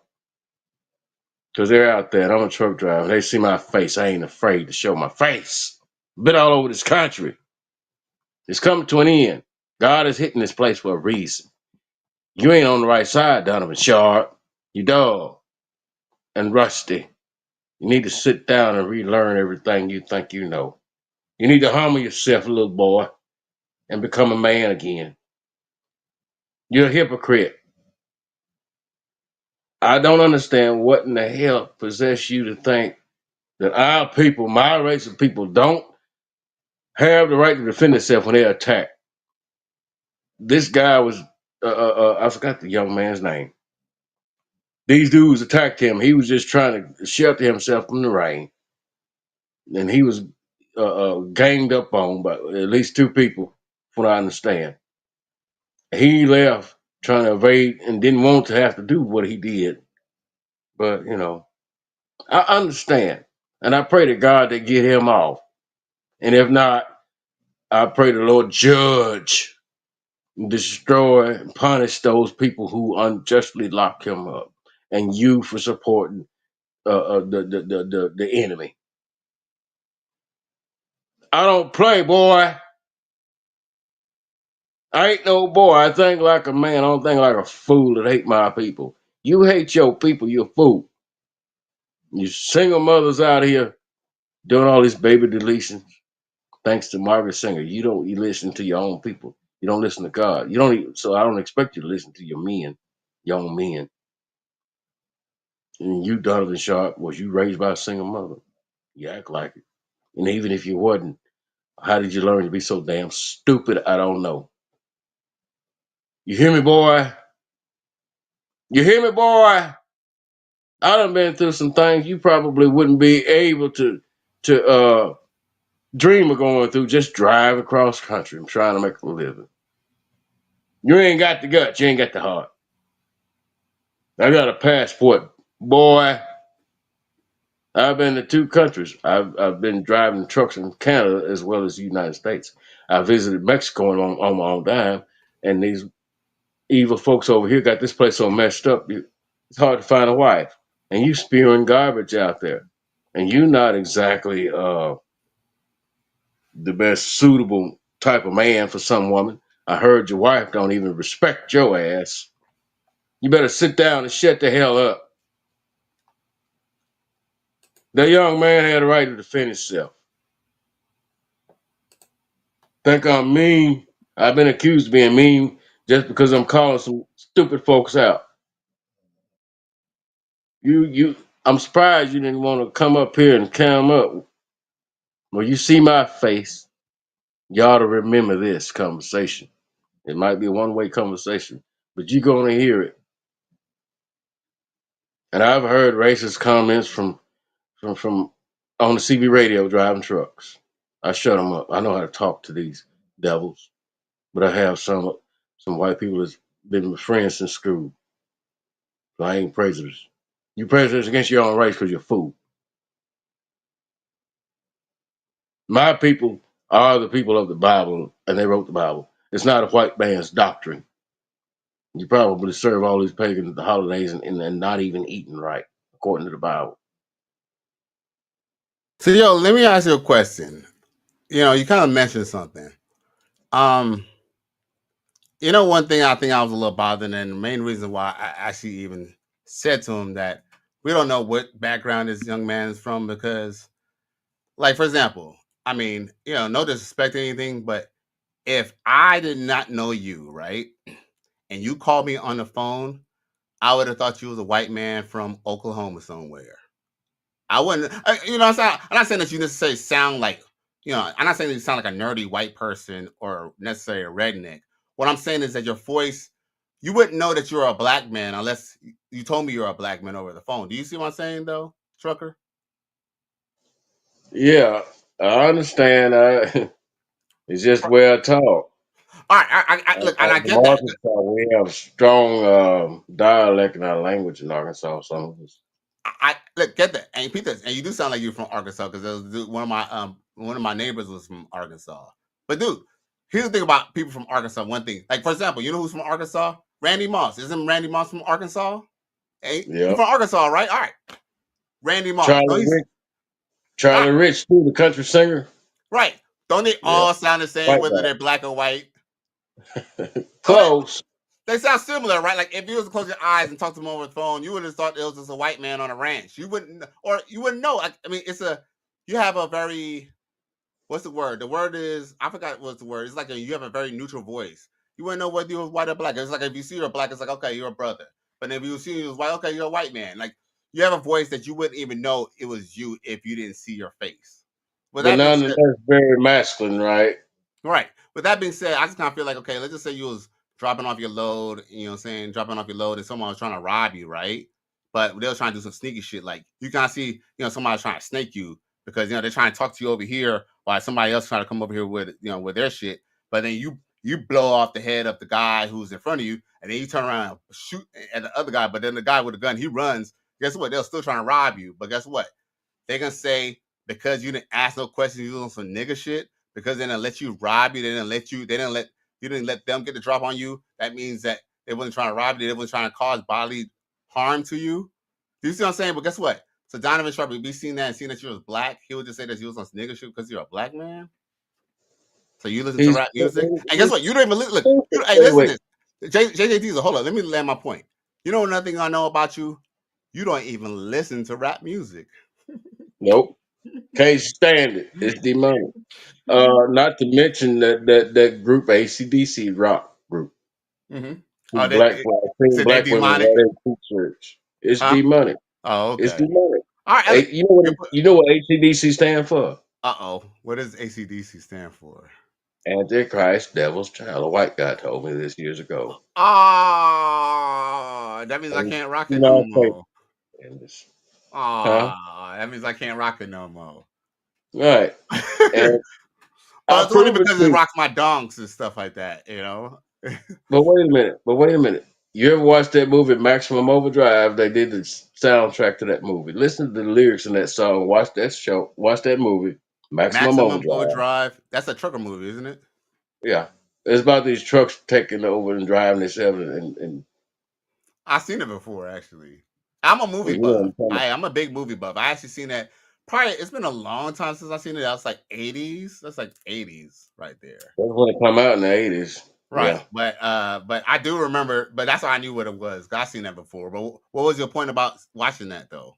Why is AC/DC in the movie playing their song on the soundtrack? Yep. Oh, okay. All right. Hey, see, look. Not to mention AI. Uh-huh. Well, you know what? It's funny that you mentioned that, because technically, at one point in time in a lot of religious faiths, especially like in Islam, it was like against the law to draw pictures of people's face and stuff like that. Like, in certain ways, they didn't want you to draw like Muhammad's face or anything like that. Like, it's technically against scripture to even draw a picture of Christ. Right. But that's a whole nother story in itself. But I wanted to the reason why I kind of bring that up is because JJ Diesel, you're not a quote unquote hood ninja, or you're not a stereotypical black person. And guess what? And the truth is, maybe you look at me and maybe I'm a stereotypical black person. Look, I got goals in my mouth. You know what I'm saying? I got tattoos, and let me get my other hat and put it on right quick. Okay, can you hear me though? Yeah, just fine. Okay. Yeah, there you go. Get right. There we go. Get right, boy. That's what I'm talking about. Yeehaw. I get compliments on how I dress. Real. I don't sag my pants, and I don't rock the rock music. You know, the AC/DC style music. There's levels to rock though.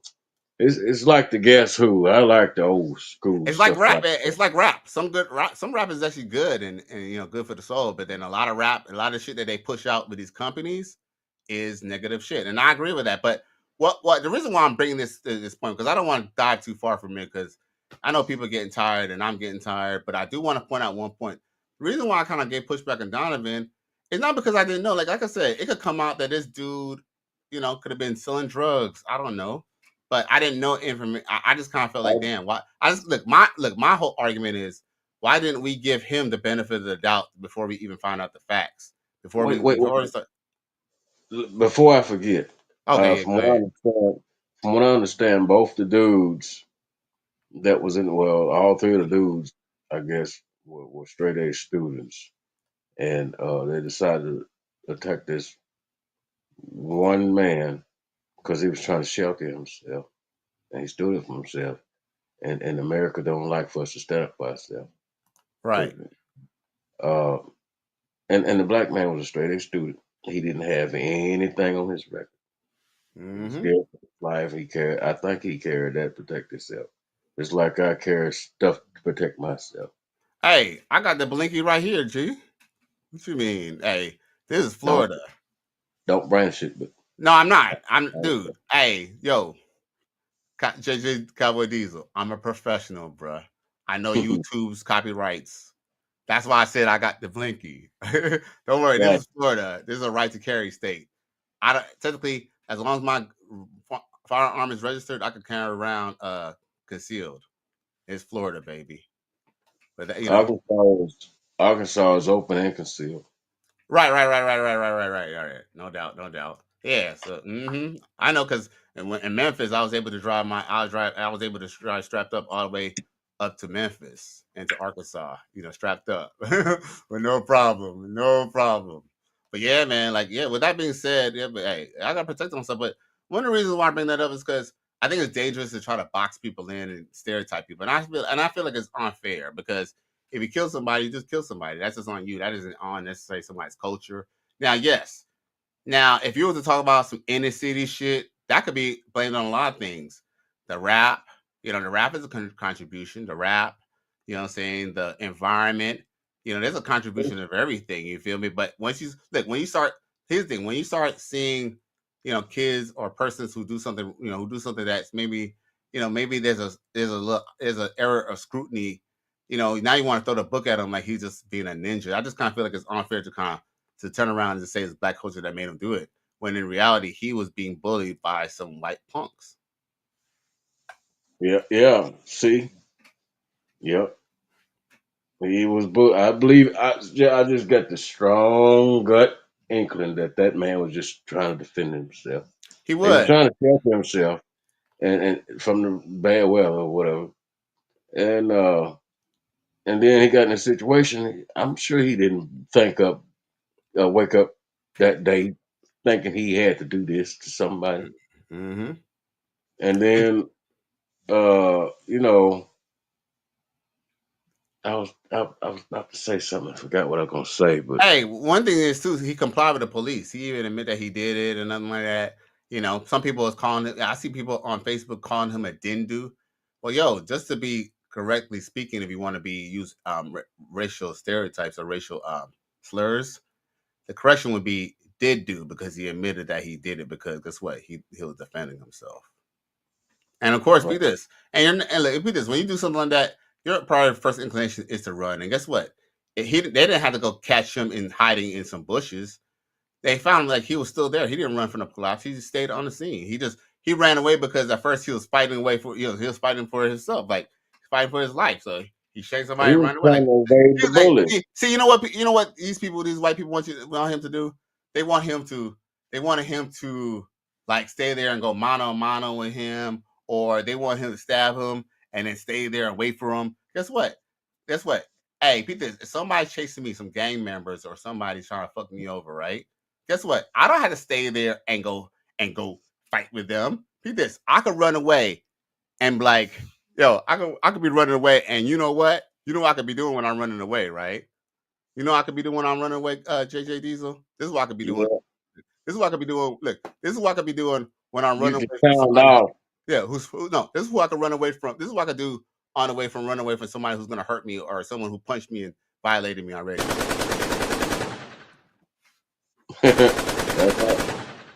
Yeah, that's what I meant by saying.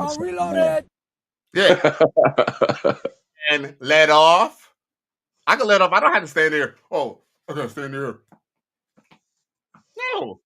Hey, trust me. I've been at the shooting range more than enough time. Trust me. This one I could probably shoot with a blindfolded. Dude, I'm running away.